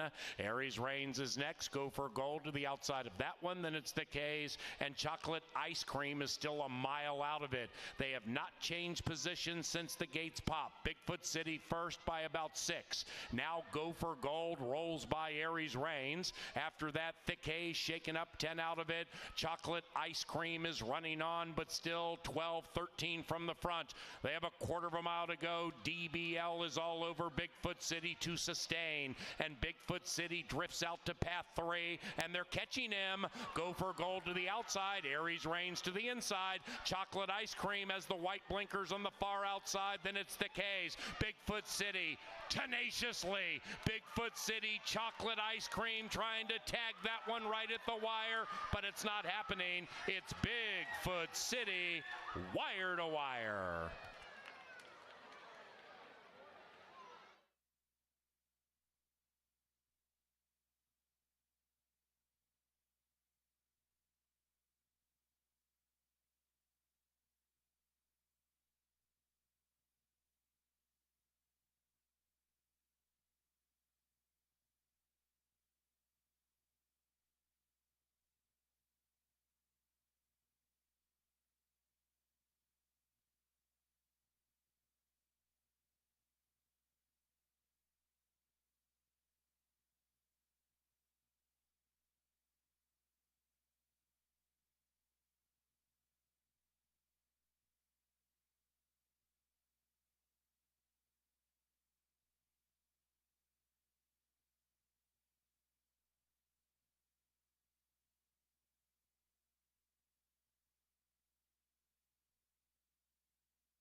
Do note, fans, the turf course now listed at yielding. Yielding. The turf was firm, people, earlier. Now yielding. We just watched a horse go wire to wire. Pick 5 starts with the heavy chalk. And we move on to race number 4, take out the 1 horse. And I felt like there was upset potential here in race 4. So I went to the 15-1 morning line horse that I'll talk about first, and that's number 2, Unique Path. Now this horse is going to need some things to go his way to get the victory. His speed figures are a touch below some of the top contenders in here, but I've noticed a couple of trends. Number 1, Burnell Roan's a Hall of Famer. In his barn, when they get good, you got to follow him, and he's been very good lately. And number 2 is this horse is taking a class drop that was probably needed. Burnell Roan's a veteran trainer. He's seen it all out here at Canterbury, and he knows when it's time to put this horse in a better spot for victory. This horse has been facing $10,000 claimers. Now we're in against 5s. I see some natural speed. I see Santos, his regular rider, signed on to ride. So I thought we'd get closer to 15-1. Right now we're only 5-1, but I think the 2 has a chance to be an upset contender here in race 4. Number 3 is Public Opinion, the good-looking gray. And there's a saying in horse racing, on a cloudy day, bet a gray. If you believe in that old adage, well, here's your gray. Public Opinion likes to amble out of the gate and make a late run down the stretch. Another horse on a class drop, this one going from turf to dirt. Next in line is number 4, the Swayze Express. The bug boy, Daler Balios Lopez, looks to go back-to-back. He rides for the Carmichael gang. This horse probably needed a little class relief and gets it today.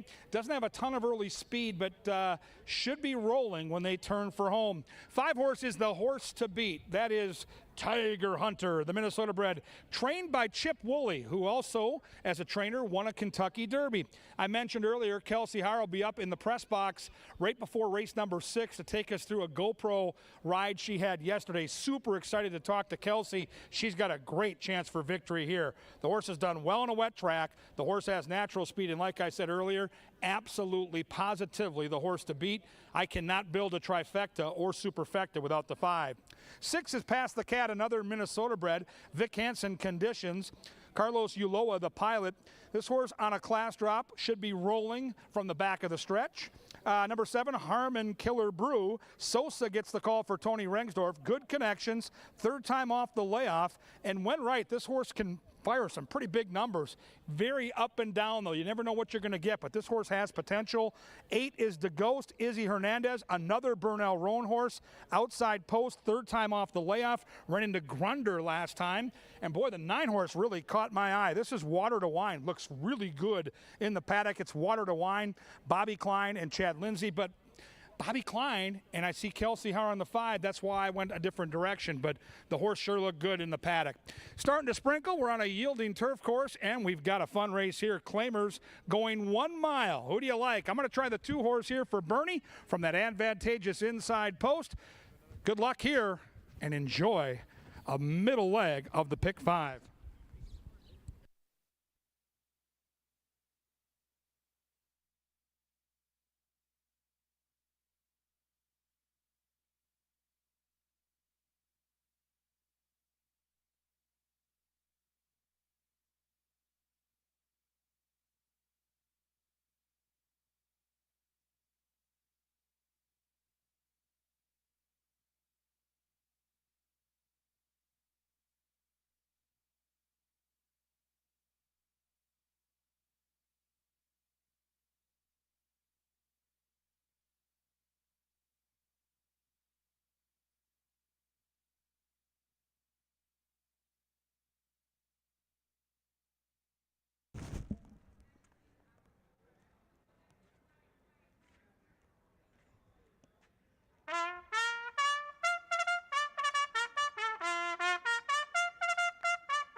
That is Coleman Hawkins with the call to the post for the 4th race.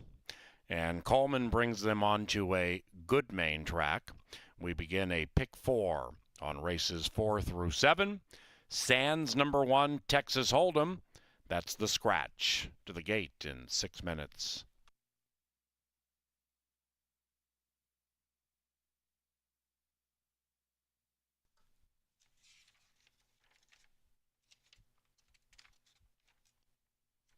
Ladies and gentlemen, races 5 and 7 have been taken off the turf.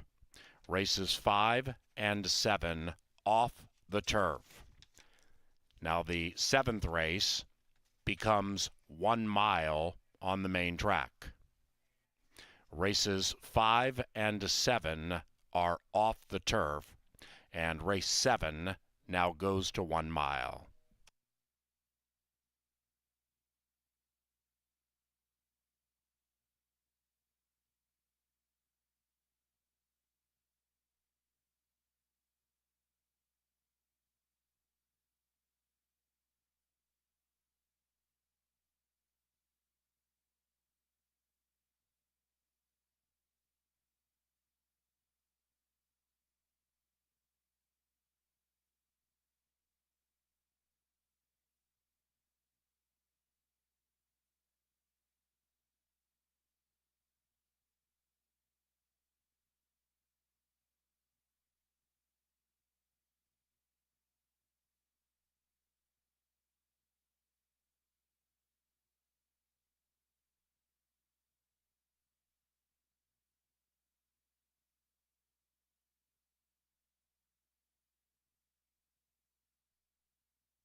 The late pick 4 is coming up, and as Paul just announced, now races 5 and 7 are off the turf. The angle's in the 7th, and I guess there's not a lot of established turf form with this group, so we're going to stick with it. And it's going to be the 5 in the last race. Forgot the Roses, one of the fillies in the group, and one of 2 from Team Williams. Now, these are the 2 that Matt Williams has entered. Both of them have 2 starts apiece. That's a big advantage when you're going to a mile, when you're going to try 2 turns for the first time. And even though she's faced fillies, she's faced some nice ones. And both of these 2 have some semblance of speed. This one likes to stay just off it. That's Forgot the Roses. Super Renzo has more speed. And I'm not sure, I don't know, first time around, if he's going to be a fair value. I thought Forgot the Roses would be. Now, they're both trained by Matt Williams. Again, he's 15%. And these are the 2 horses that I'm talking about that were quality that beat these 2. What do you think, Mark, won by the length of the stretch? And Forgot the Roses lost to Saved by Grace. And this filly went down to Louisiana Downs and tried a very tough stakes race after that. It was really impressive in beating Forgot the Roses. We're going to watch that race in just a moment. Again, she is a filly taking on the boys. Now, this is her. This is her last start. She started off very well. You can see her on the inside. But by the time they got to the turn, Forgot the Roses was further back. She had dropped back in the field, but we're going to watch the stretch run of Forgot the Roses and how well she finished this off and the hope that it gives you that a little bit more distance will be right up this filly's alley. She can't catch him at the end. That's Saved by Grace on the outside, who does pass her up. But this filly still comes moving well at the end. She doesn't switch lead smoothly yet. There's just some things that she can learn and improve on, and Forgot the Roses finished up really well in that spot, hoping that the distance suits her a bit and that she'll be a big price. We're going to use her in the pick 4, and some things might get changed around again by the weather, but we're going to talk pick 4 nonetheless in a minute.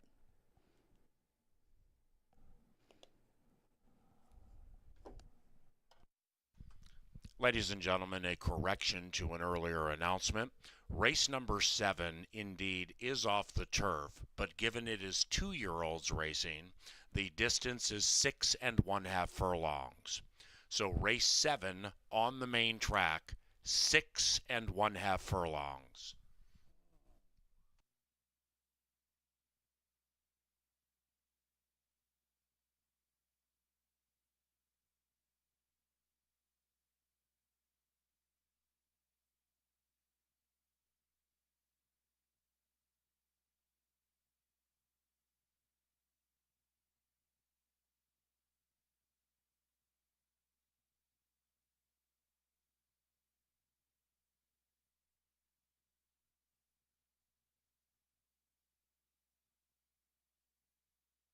Well, that's the ticket up there. I saw this race as chaos, so I spread more than I normally would. Texas Hold'em is out. I used Unique Path. That's the power play. I used Pass the Cat because sometimes Pass the Cat shows a little bit of speed. Just you can't count on any of these to consistently put in their best shot. So I tried to take horses who were going to be decent prices and have run races in the past that would win this. That falls especially true for Pass the Cat and for DeGhost, my top pick in here. Not always a knockout punch, but once in a while they throw in a race at a price that would get the job done. And in a wide open group like this, I decided to take a shot. Now the 5th is off the turf, and now some changes will probably come forth. And Marvelous Thunder is not really much of a dirt horse. He's my single when it was on the turf, but now that it's taken off, that's just going to have to change. So adjust accordingly. 2 and 5 in race number 6 for me. Eyes Flying By is Kevin's pick in there. I like Artie Below Zero off his maiden win. He'll need a little help, but he's in a pretty realistic spot, and he drew outside. I like the price, and we'll just go 2-5 in there. We just talked about the 2 Williams horses, Forgot the Roses and Super Renzo. They are the 2 that I'm going to conclude this ticket with. And again, that's at 6.5 furlongs in the last today. They move it to the main track, shorten it up just by a furlong, but still the experience is key for these 2, and that makes it a $6 ticket with 1 minute to post.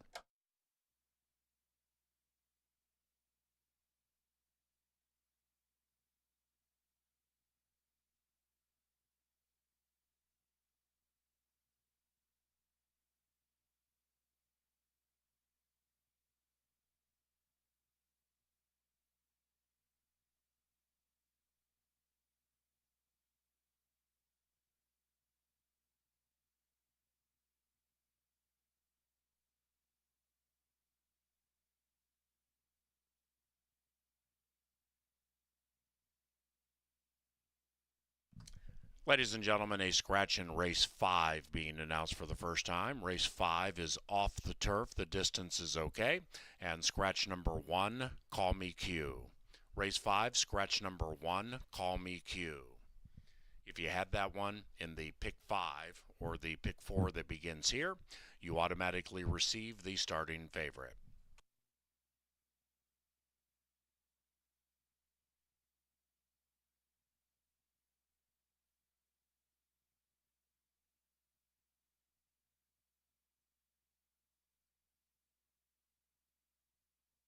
They're at the gate, and it is post time.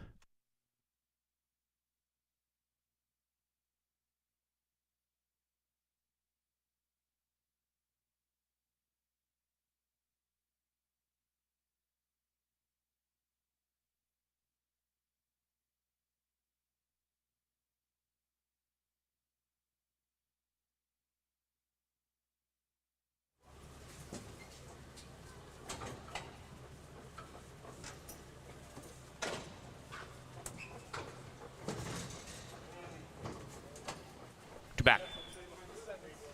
1 out.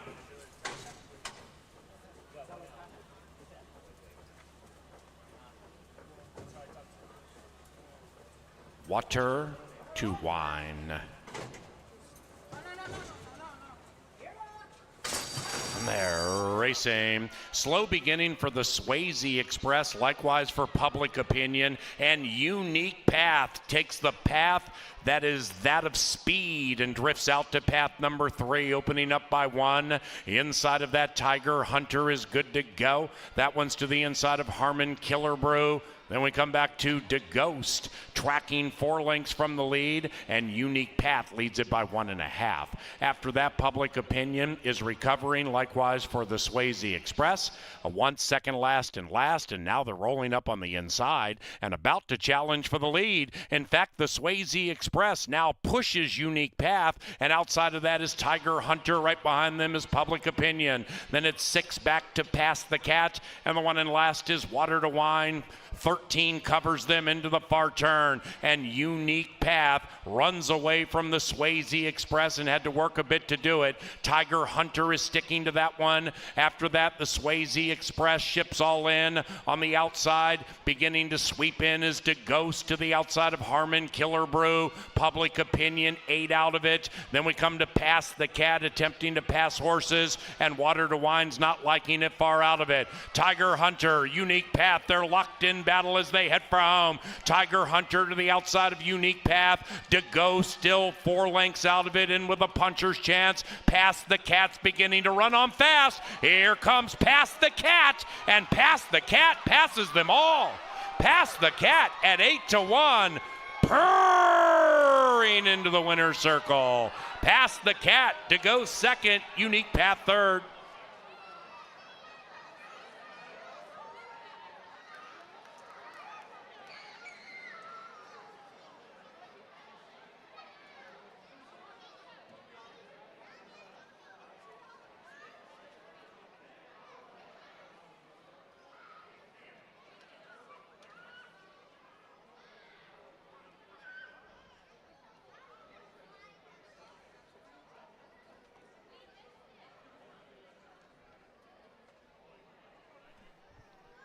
Upset in the pick 5 sequence. Past the Cat first at 8-1. Second, De Ghost at 9-1. And a photo for the rest. 140.07 the final time.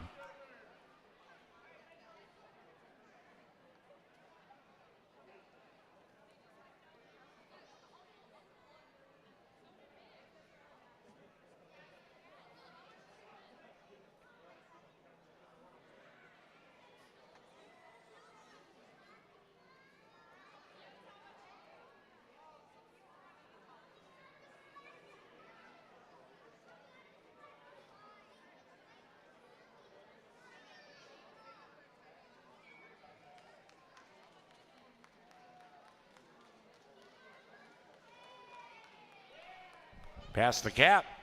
First home, first back. The numbers 6, 8, 2, 5.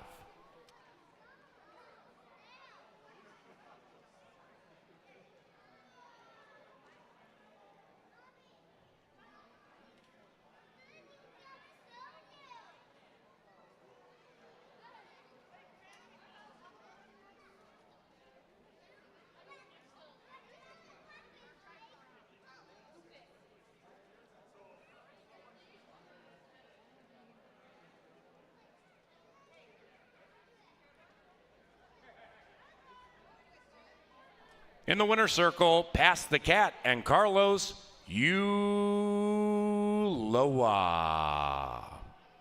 Past the Cat is owned by Wayne Simon and trained by Vic Hansen.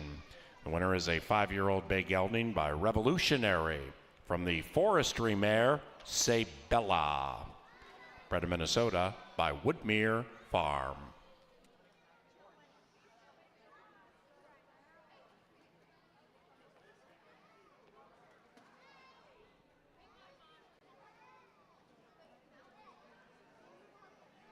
Ladies and gentlemen, another scratch in the 5th race being announced for the first time. Scratch number 8, Mr. Banjo Man. So race 5, off the turf on the main track. We have 3 scratches, 1, 6, and 8.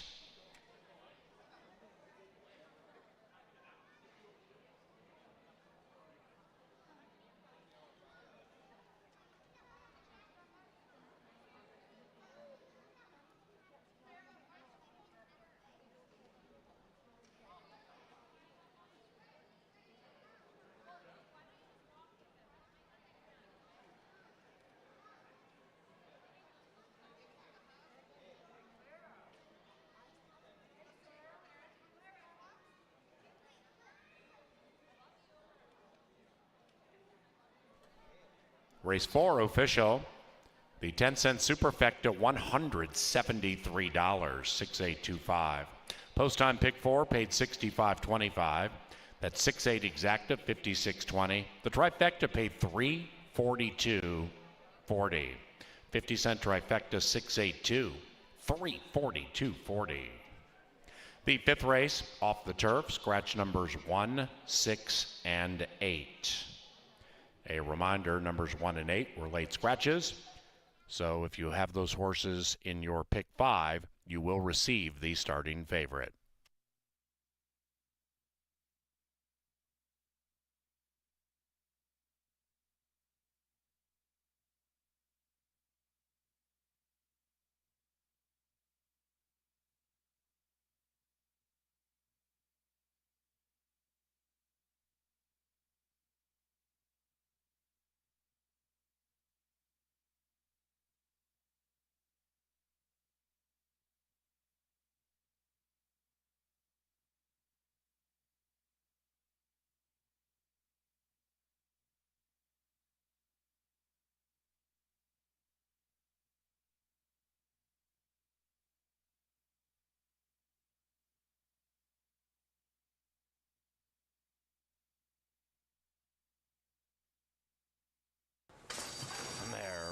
racing. Slow beginning for the Swayze Express, likewise for Public Opinion.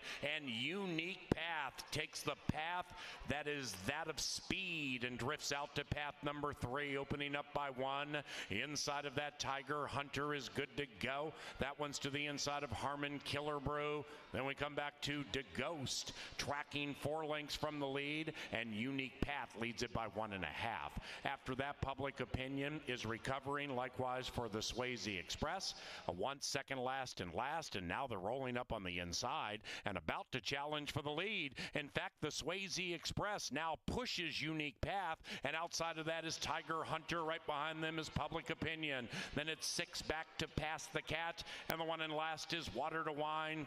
13 covers them into the far turn, and Unique Path runs away from the Swayze Express and had to work a bit to do it. Tiger Hunter is sticking to that one. After that, the Swayze Express ships all in on the outside. Beginning to sweep in is DeGhost to the outside of Harmon Killer Brew. Public Opinion 8 out of it. Then we come to Pass the Cat, attempting to pass horses, and Water to Wine's not liking it far out of it. Tiger Hunter, Unique Path, they're locked in battle as they head for home. Tiger Hunter to the outside of Unique Path.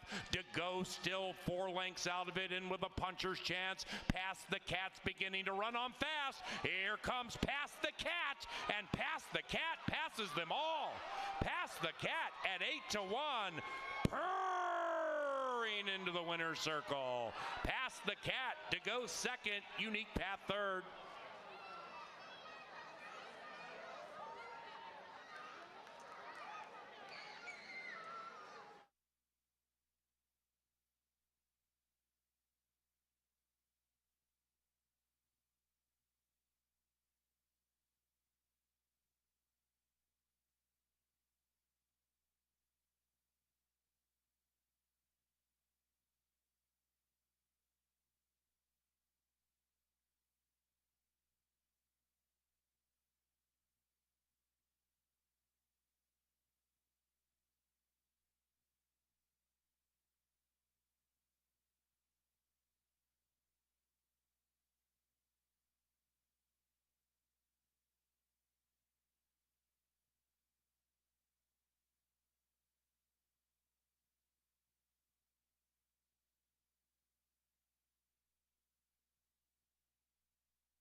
Of course, Honey Bella has a new challenger in the shape of Dearbo, and Dearbo joins in kind. Honey Bella tries to fight back. Dearbo takes the lead. Nobody else of significance when it comes to winning, and Dearbo at even money came up quite salty. 2-5-6 in race 1.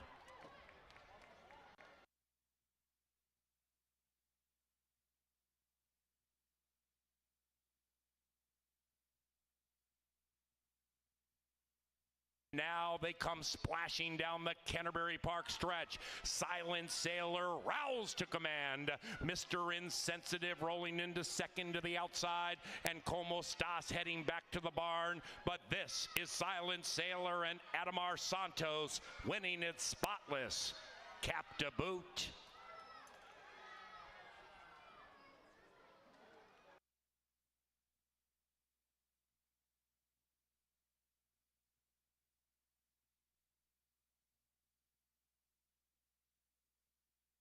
And they're catching him. Go for gold to the outside. Aries Reigns to the inside. Chocolate Ice Cream has the white blinkers on the far outside. Then it's the K's. Bigfoot City tenaciously. Bigfoot City, Chocolate Ice Cream trying to tag that one right at the wire, but it's not happening. It's Bigfoot City wire to wire.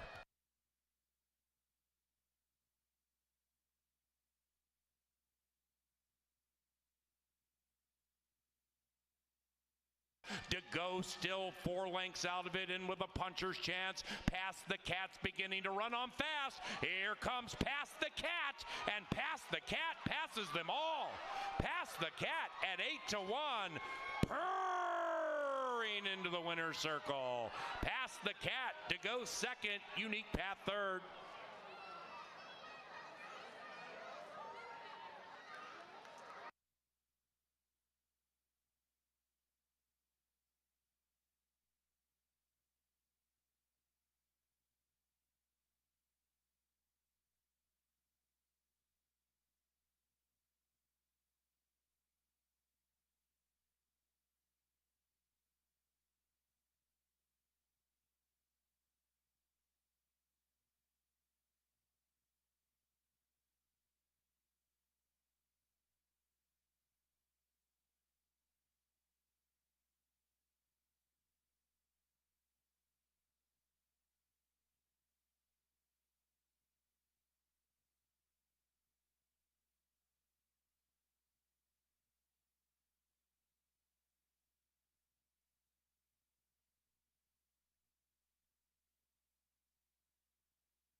Great to see trainer Vic Hansen in the winner's circle. Just got done with knee surgery a week ago, and his horse Past the Cat living up to the name, passing everybody in the Canterbury stretch. So we get some upset potential in the pick 5. We'll see how that plays out. 5 furlongs on the main track. We are off the turf. You can see the scratches up on the board, and we'll start with my pick in the race. I like number 2, Macho Rocco. This horse had good turf form, so I was hoping this horse would get a chance running the turf, but the dirt form is just fine if you look at the wet tracks. On a fast track, 0 for his career, and I'm talking 0 for 18, but on a wet track, 3 for 6. So this horse has a chance. Inside post is going to create a little bit of a traffic issue unless he can use that patented early speed. I'll trust Quinones to get this horse in position. Cloudy day. Let's tout the gray at 5-1. Number 3 is Angela Herman's tout. This is Marvelous Thunder. Kelsey Haar gets the mount here. Can't wait to talk to her right before race 6 up in the press box. She rides for Bobby Klein. Turf form was really good. Dirt form is a bit of a mystery for me. Good looking horse in the paddock. Got that good looking braided mane. We'll see if Kelsey can pull an upset. Right now taking some money on the betting board as well. 4 is Shut Up, Michael. It's Izzy Hernandez for Wade Rarick. This horse last time out ran a sneaky good 4th behind Noel's Angel. Now, Noel's Angel came back to win, so that's positive. The dirt form is very obscure, but the horse did run at Santa Anita as recent as March and run a pretty good 4th in that race, and that's Santa Anita, so certainly enough to give you hope here. 5 is Happy Hour Bobby. Jermaine Bridgemahan for Bernie Roan. This horse has very good dirt form and has very, very good speed. If you like a horse that hops out and goes right to the front, you're going to love Happy Hour Bobby. He can flat out fly. 5 furlongs should be perfect for him. Certainly the horse to catch, maybe the horse to beat. 7 is Tactical Attack. Lindy Wade gets the call for Esteban Martinez. Good dirt form, 17 starts on the main track. And this horse has hit the board in 12 of those 17. Number 9 is Released, who's taking play right now at 7-2. Has good turf form, has good dirt form, has Carlo Lopez and Gabriel Silva.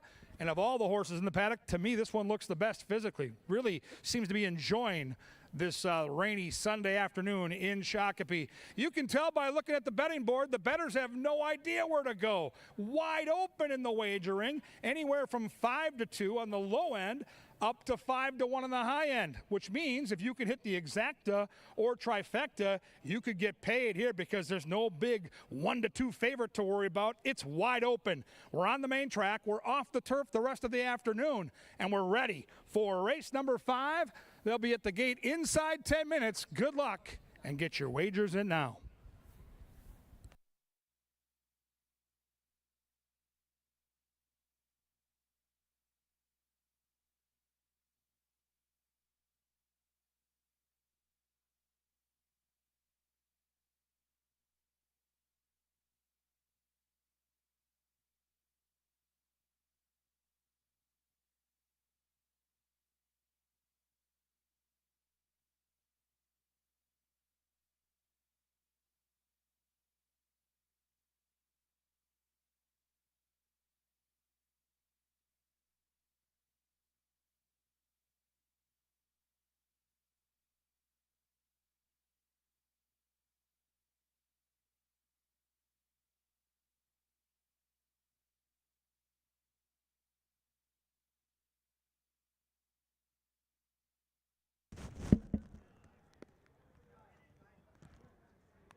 Hello from a rain-soaked winner's circle.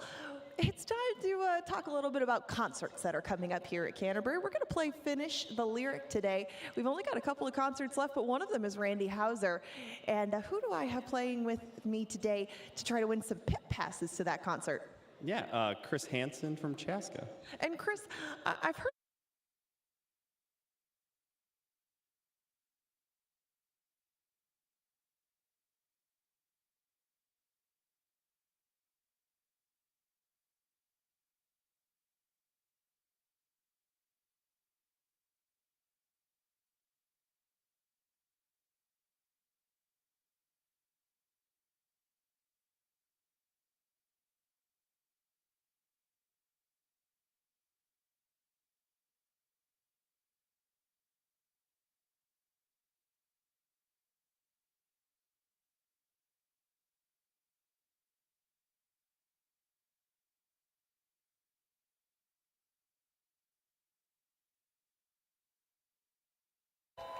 That's right. You're going to be in the pit for Randy Houser. Thank you for coming down and playing. You were beautiful, Chris. Thank you so much for brightening up this rainy day.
Ladies and gentlemen, a late scratch in race 7. Race 7, scratch number 1, elevated game. Race 7, scratch 1, elevated game. And they're at the gate for race number 5.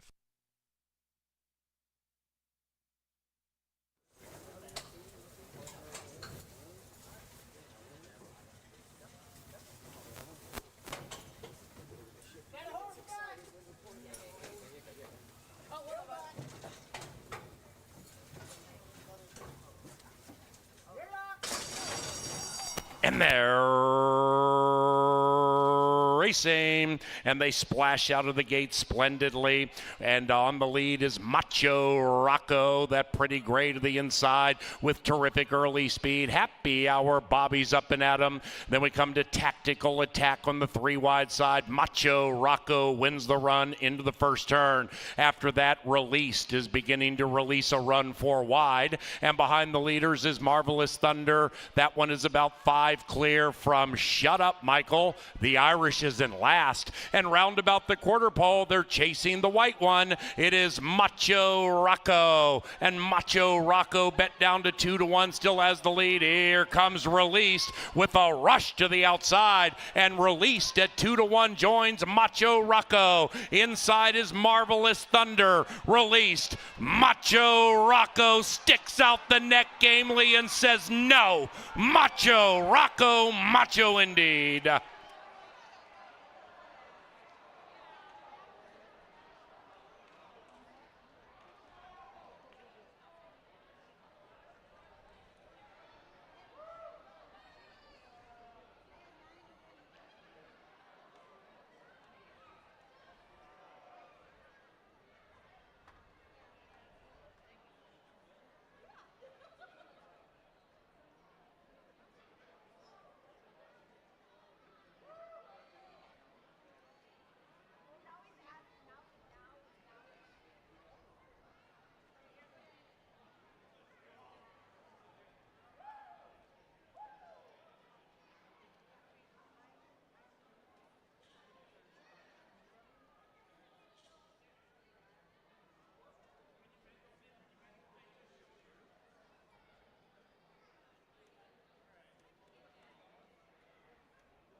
And race number 5 is official.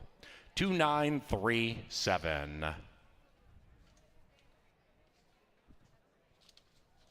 Race number 6 is the Sunday penultimate.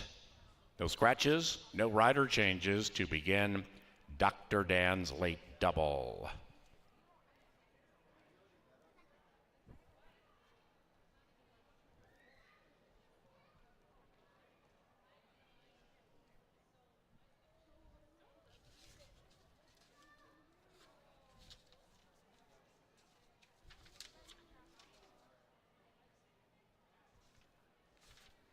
Into the winner's circle, Macho Rocco and Alonzo Quinones. Macho Rocco is owned by Purple Rain Stables, and the winning trainer, Robertino Diodoro, 57.85 the final time. Now in race 7, number 1 Elevated Game was a late scratch right before we started race 5. In race 7, there is no superfecta wagering. And once again, our final race today, which is about 45 minutes from now or so, is on the main track, and the distance 6 1/2 furlongs. Race 7, scratch numbers 1 and 6.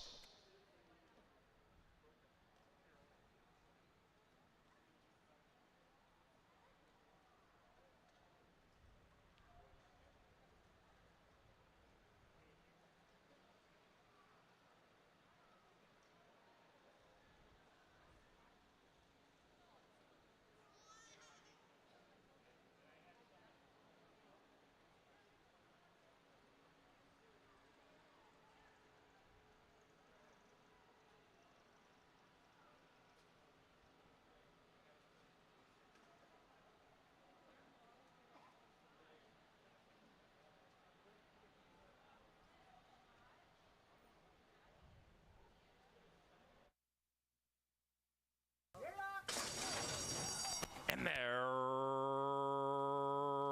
racing, and they splash out of the gate splendidly. And on the lead is Macho Rocco, that pretty gray to the inside with terrific early speed. Happy Hour, Bobby's up and at him. Then we come to Tactical Attack on the 3 wide side. Macho Rocco wins the run into the first turn. After that, Released is beginning to release a run 4 wide. And behind the leaders is Marvelous Thunder. That one is about 5 clear from Shut Up, Michael. The Irish is in last. And round about the quarter pole, they're chasing the white one. It is Macho Rocco. And Macho Rocco bet down to 2 1, still has the lead. Here comes Released with a rush to the outside. And Released at 2 1 joins Macho Rocco. Inside is Marvelous Thunder. Released. Macho Rocco sticks out the neck gamely and says no. Macho Rocco, macho indeed.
All right, fans, we get set for race number 6. Horses ready to come out from the saddling enclosure and parade around the paddock. State breds, claimers, $25,000. Non-winners of 2 lifetime here.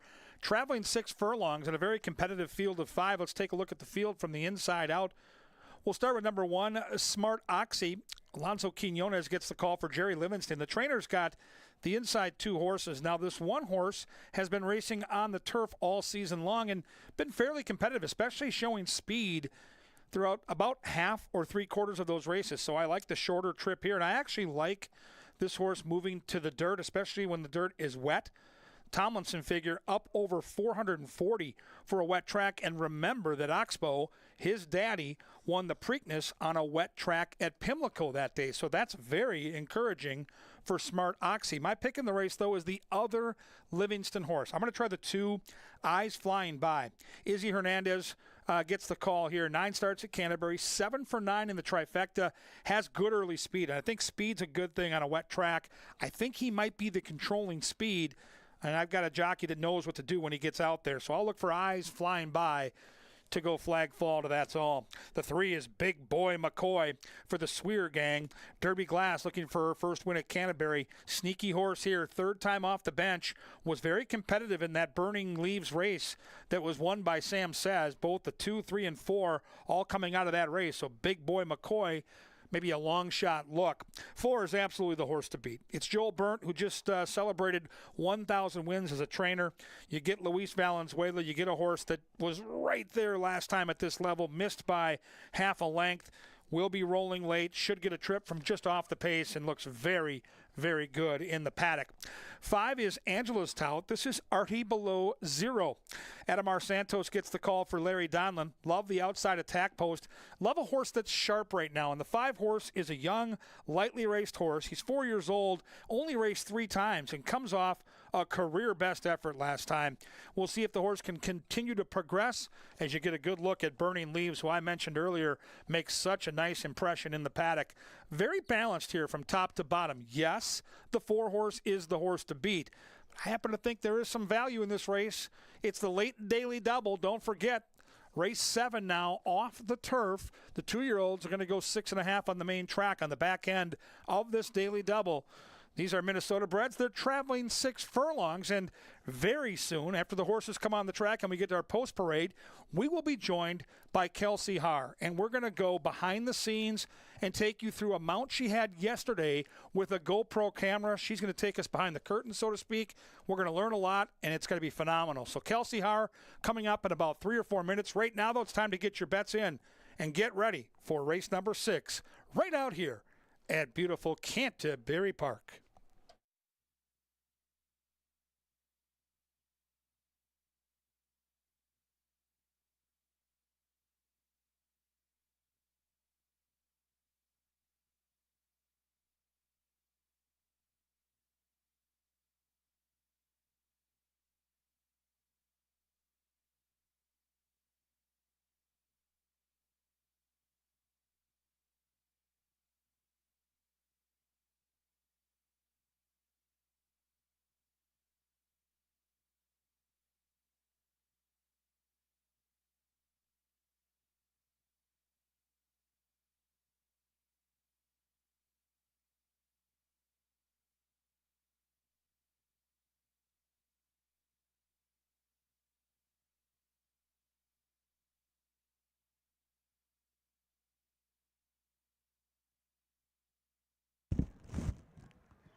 It is now post time for the We Say Goodbye to Lacey Klein Classic.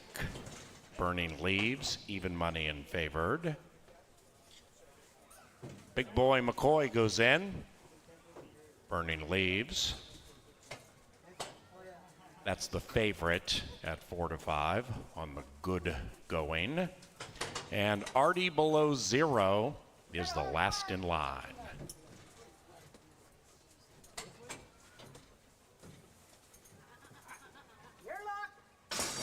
And they're racing, and they've broken a line.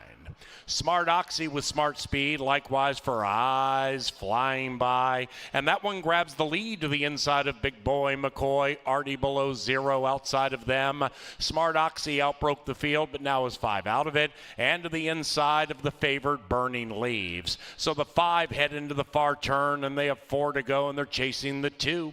Eyes Flying By and Izzy tugging them along by a neck. Big Boy McCoy sticks to that one. After that, Artie Below Zero, 3 wide. Burning Leaves is taking a trip on the wide side, and while circumnavigating is a length and a half from the lead, and 4 of the 5 line up, and they've gone far clear from Smart Oxy, and they're at the top of the stretch as 4 splash nearly in unison, and here they come. Eyes Flying By, kicks clear to the inside. This one is 2.5 to 1. Outside of that, Burning Leaves is beginning to surge. Between them is Big Boy McCoy. It is Eyes Flying By. Burning Leaves giving absolutely everything, but his best is second best. Eyes Flying By prevails.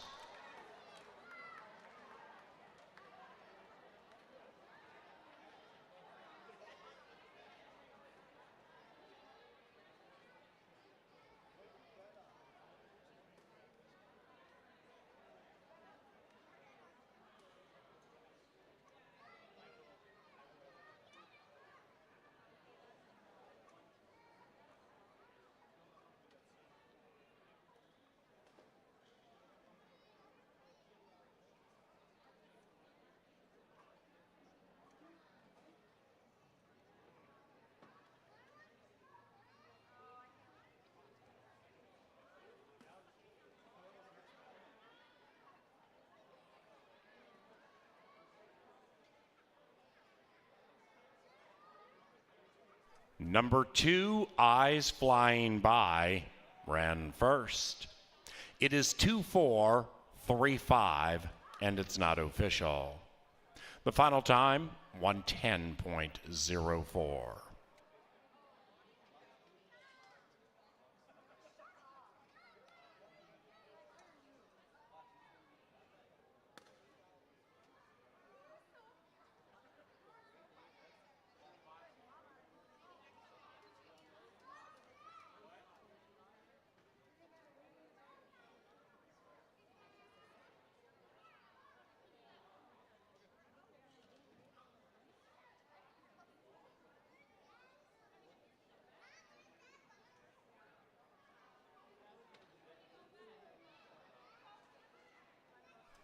Race number 6 is official. Canterbury Park would like to wish a special happy birthday to Johnny Burnt. Happy birthday, Johnny Burnt. Trifecta paid $11. Two's Wild in the Double from race 5, it paid $14.30. At Exacta 2-4, $6. Race number 7 is our final live race today. Off the turf, 6 1/2 furlongs on a good main track. Scratch numbers 1 and 6. And there's no superfecta wagering in race 7.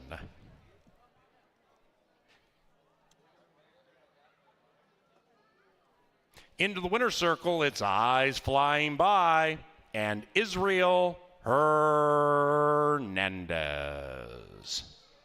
Eyes Flying By is owned by Joy Goras, Tailored for Gold Stables. And the winning trainer, Jerry Livingston. Eyes Flying By is a 4-year-old chestnut gelding by Eye of the Leopard out of La Petite. Shelley, bred of Minnesota by Rick and Joyce Osborne, and the late, great Kurt Sampson.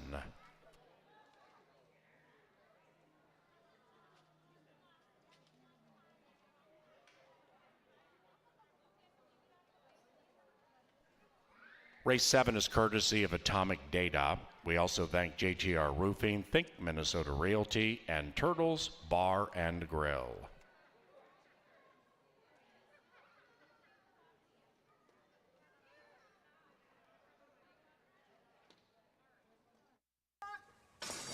And they're racing, and they've broken a line.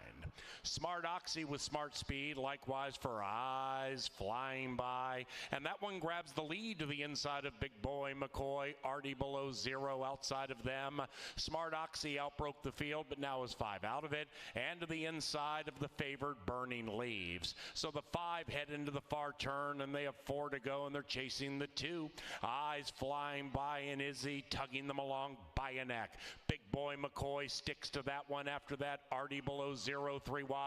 Burning Leaves is taking a trip on the wide side, and while circumnavigating is a length and a half from the lead, and 4 of the 5 line up, and they've gone far clear from Smart Oxy, and they're at the top of the stretch as 4 splash nearly in unison, and here they come. Eyes Flying By kicks clear to the inside. This one is 2.5 to 1. Outside of that, Burning Leaves is beginning to surge. Between them is Big Boy McCoy. It is Eyes Flying By. Burning Leaves giving absolutely everything, but his best is second best. Eyes Flying By prevails.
Hi, guys. Kevin Gorg alongside jockey Kelsey Haar. We're going to go inside the jockey helmet from yesterday's race. Kelsey, first of all, thanks for doing this. Busy day riding out there on a wet track. Appreciate you taking the time to join us. Let's talk about the mount yesterday. You're riding for your fiance, Bobby Klein, a horse you know well, right? Swanage is a horse that you won with, 2 back, all speed. You look at the racing form, and we all handicap up here, and there's Diplomatica, who's got the inside post and is all speed. How much do you use the racing form to start bringing up a plan day of the race? I do check the racing form. I like to look and see, like you say, who's got speed and who might be a closer coming at me late. I don't play too much into it, though, especially on these horses of my fiance's or that I've been on plenty of times to know them. Like you say, Swanage, she's pretty one-way horse. She likes to go. She likes to lead. She will set off the pace and try to run with them, though. So it's not a have-to-go situation. So just kind of break, let her do her thing. Don't rush her. Just let her break and see where she puts me. Naturally, she's fast out of the gate. She usually finds the lead on her own. And just kind of let the race play out and go from there. So you've got your game plan, and here we are, right? We're approaching the gate. And at Canterbury, we have loud crowds. We have big crowds on these nice days. And at this point right here, you know the horse. You know Swanage. But what do you do as a jockey, whether it's a young horse or an older horse, to make sure that this is a successful part of the race prep here into the gate? Just being very, very calm and trying to let that play to your horse. You can see her here. Her ears are flicking back and forth at me, and she's listening to us. And she's taking in all her surroundings, but she's a very, very good mare, and she doesn't really ever do anything wrong. So she's a pleasure to ride, and she's all game. So just pet and love on them, talk to them, try to keep them as calm as you can.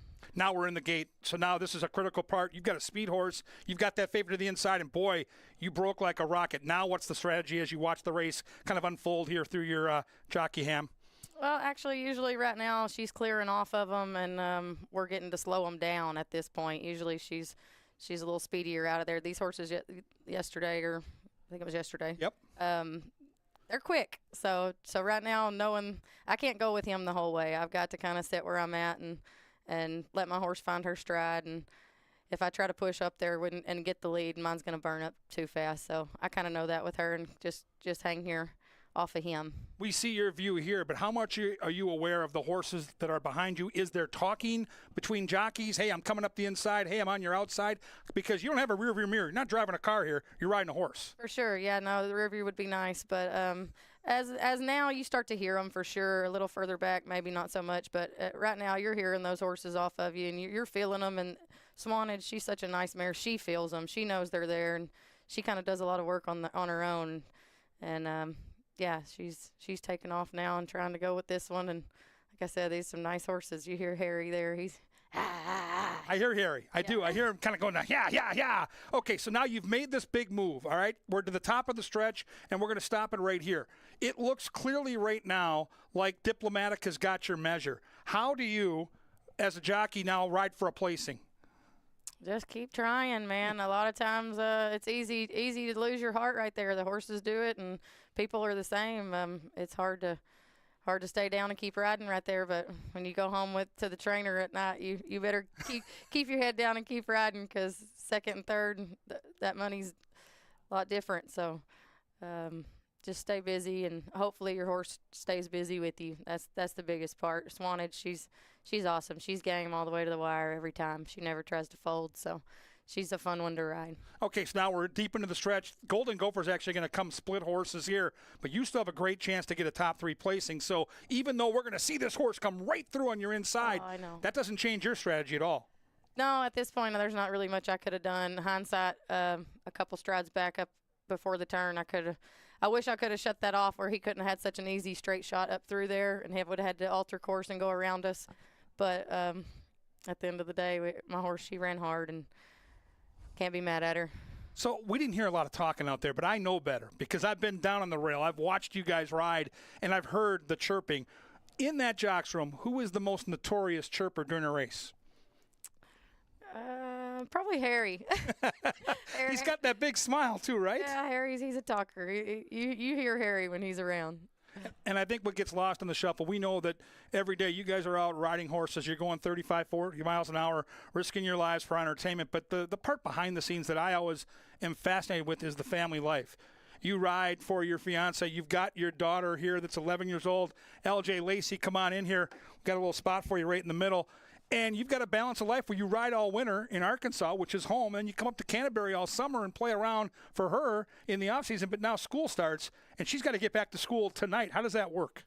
Yeah, we're a little bummed today. She's got to get on the road and go home, and it splits up the family, so it's hard. But we've had a great summer here. We love Canterbury. They are the absolute best place in the world to bring your family and stay for the summer. They cater to these kids, and they let them run wild and have fun, and that's what it's all about. So a lot of people, you know, they talk about the purse money here or there, and that's not why we come here. We don't come here for that. We come here for the nice weather and the nice people. So thank you to everyone here for everything they've done and being so nice to this kid. I know she raids the candy jars in every room she can find around here, and she's well known on the backside. But we'll definitely miss her.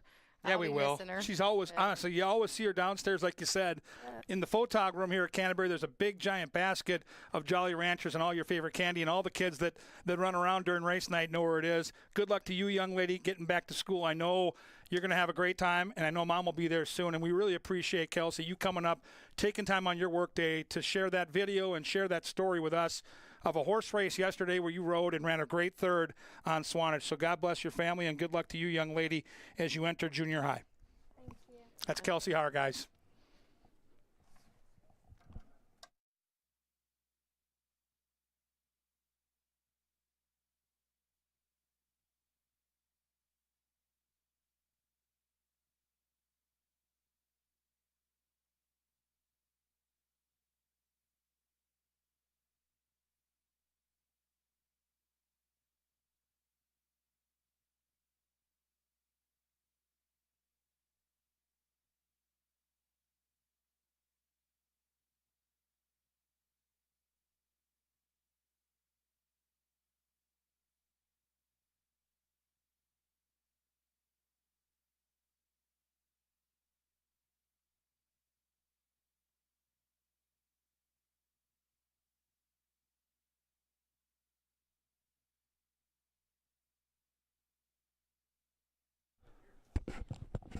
All right, race fans, we are getting ready for race number 7. These are 2-year-olds off the turf, 6.5 furlongs will be the distance. So many of these horses yet to race, behaving very professionally down here in the paddock. And looking at the field top to bottom, I think that the 3-horse, who's a filly in against the boys and my top pick in the race, probably has the most versatile breeding. I mean, this is a horse that I think would love the turf down the road.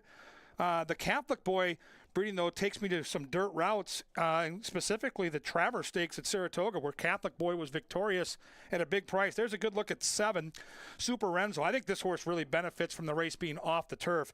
Has run a couple of races on the main track, does have natural speed, and I think the Bug Boy Barrios Lopez is going to go. Angela likes the 5, Forgot the Roses, another horse with racing experience. She's a filly in against the boys. Certainly, I think, worth a long look at the windows. And the 2-horse for Troy Bethke and Karen Offerman has race experience and ran a better than it looks 4th behind Hat Trick Jack. I called that race, so I remembered. It was very competitive, and this horse was right in there. And I think race experience probably matters.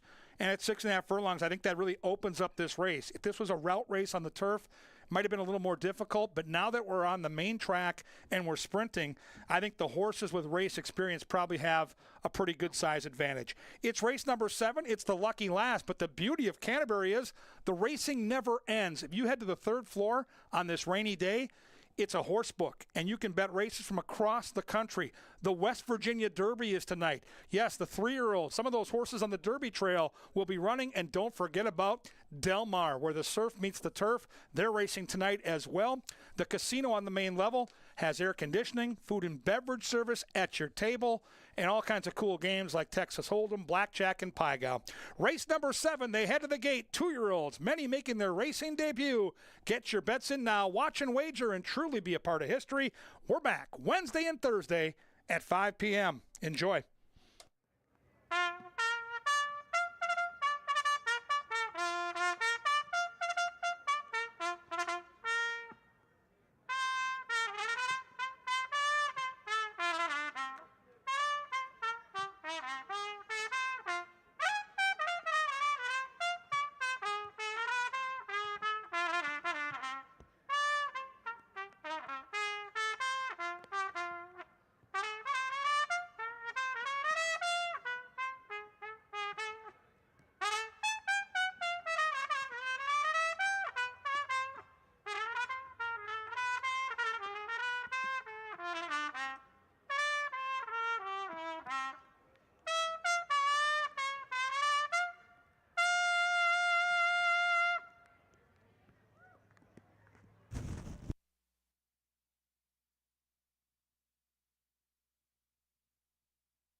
It is now post time for race number 7, and we thank jockey Kelsey Haar for her contribution and for wearing the GoPro during a recent race. Also, Soul Man, Ryan Soul, a member of our television department, for his expert work providing it and facilitating it. And we also wish happy birthdays to Joe Dunnigan and Sean Andreessen. Happy birthday, Joe Dunnigan. Happy birthday, Joe Dunnigan. Happy birthday, Sean Andreessen. And good luck here with race 7. Capping the card, the Sunday 7, and the pick 5. 2-year-olds woke up thinking they would get 7 and a hook on the turf. Mother Nature said no, so we're at 6.5 on a good main track. Super Renzo is the last in line.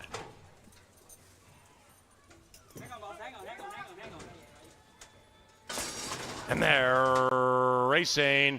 Very, very slow beginning for Prince Is My Boy. Swift beginning for Riding Solo to the inside. And Riding Solo has terrific early speed at 6-1 and splashes away by 1. Church Pew is keeping up with that one, about a length and a half clear from Forget the Roses. The filly watches it from 3 lengths out of it and to the inside of Super Renzo. Way back to Prince Is My Boy, and they head into the far turn, and now 2-year-olds slug it out. The filly Church Pew shades Riding Solo. Church Pew takes the lead. Super Renzo's on the move. The rider has the orange helmet cover, and right behind them, Forget the Roses. That filly appears to be full of run, and said Quartet hits the top of the stretch, covered by 2.5 or 3. Riding Solo opened up and now has dropped back. Church Pew grinds away with the lead. Super Renzo's to the outside, and Forget the Roses has an aqueduct on the inside if good enough. Church Pew has been shaded and passed by Super Renzo, and Super Renzo at 2.5-1 has the lead. Church Pew, in search of some divine intervention on a Sunday, is coming back. Church Pew, Super Renzo prevails.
Number 7, Super Renzo, ran first. 7-3-5-4.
Sunday is official. Pick 5, $27.55. The race 7 winner, Super Renzo and Daylor Barrios Lopez. Pooley Thoroughbreds owns this 2-year-old, and the winning trainer, Matt Williams.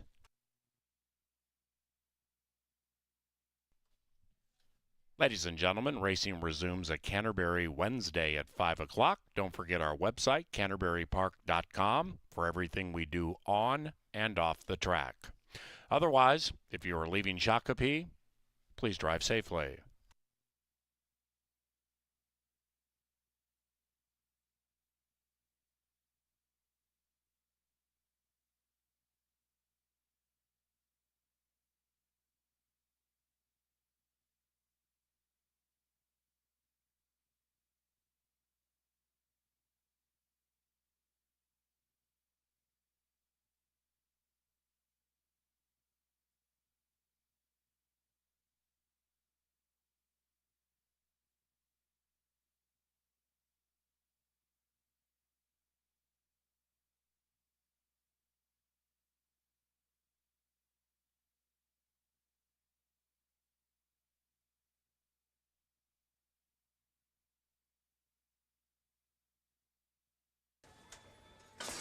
And they're racing.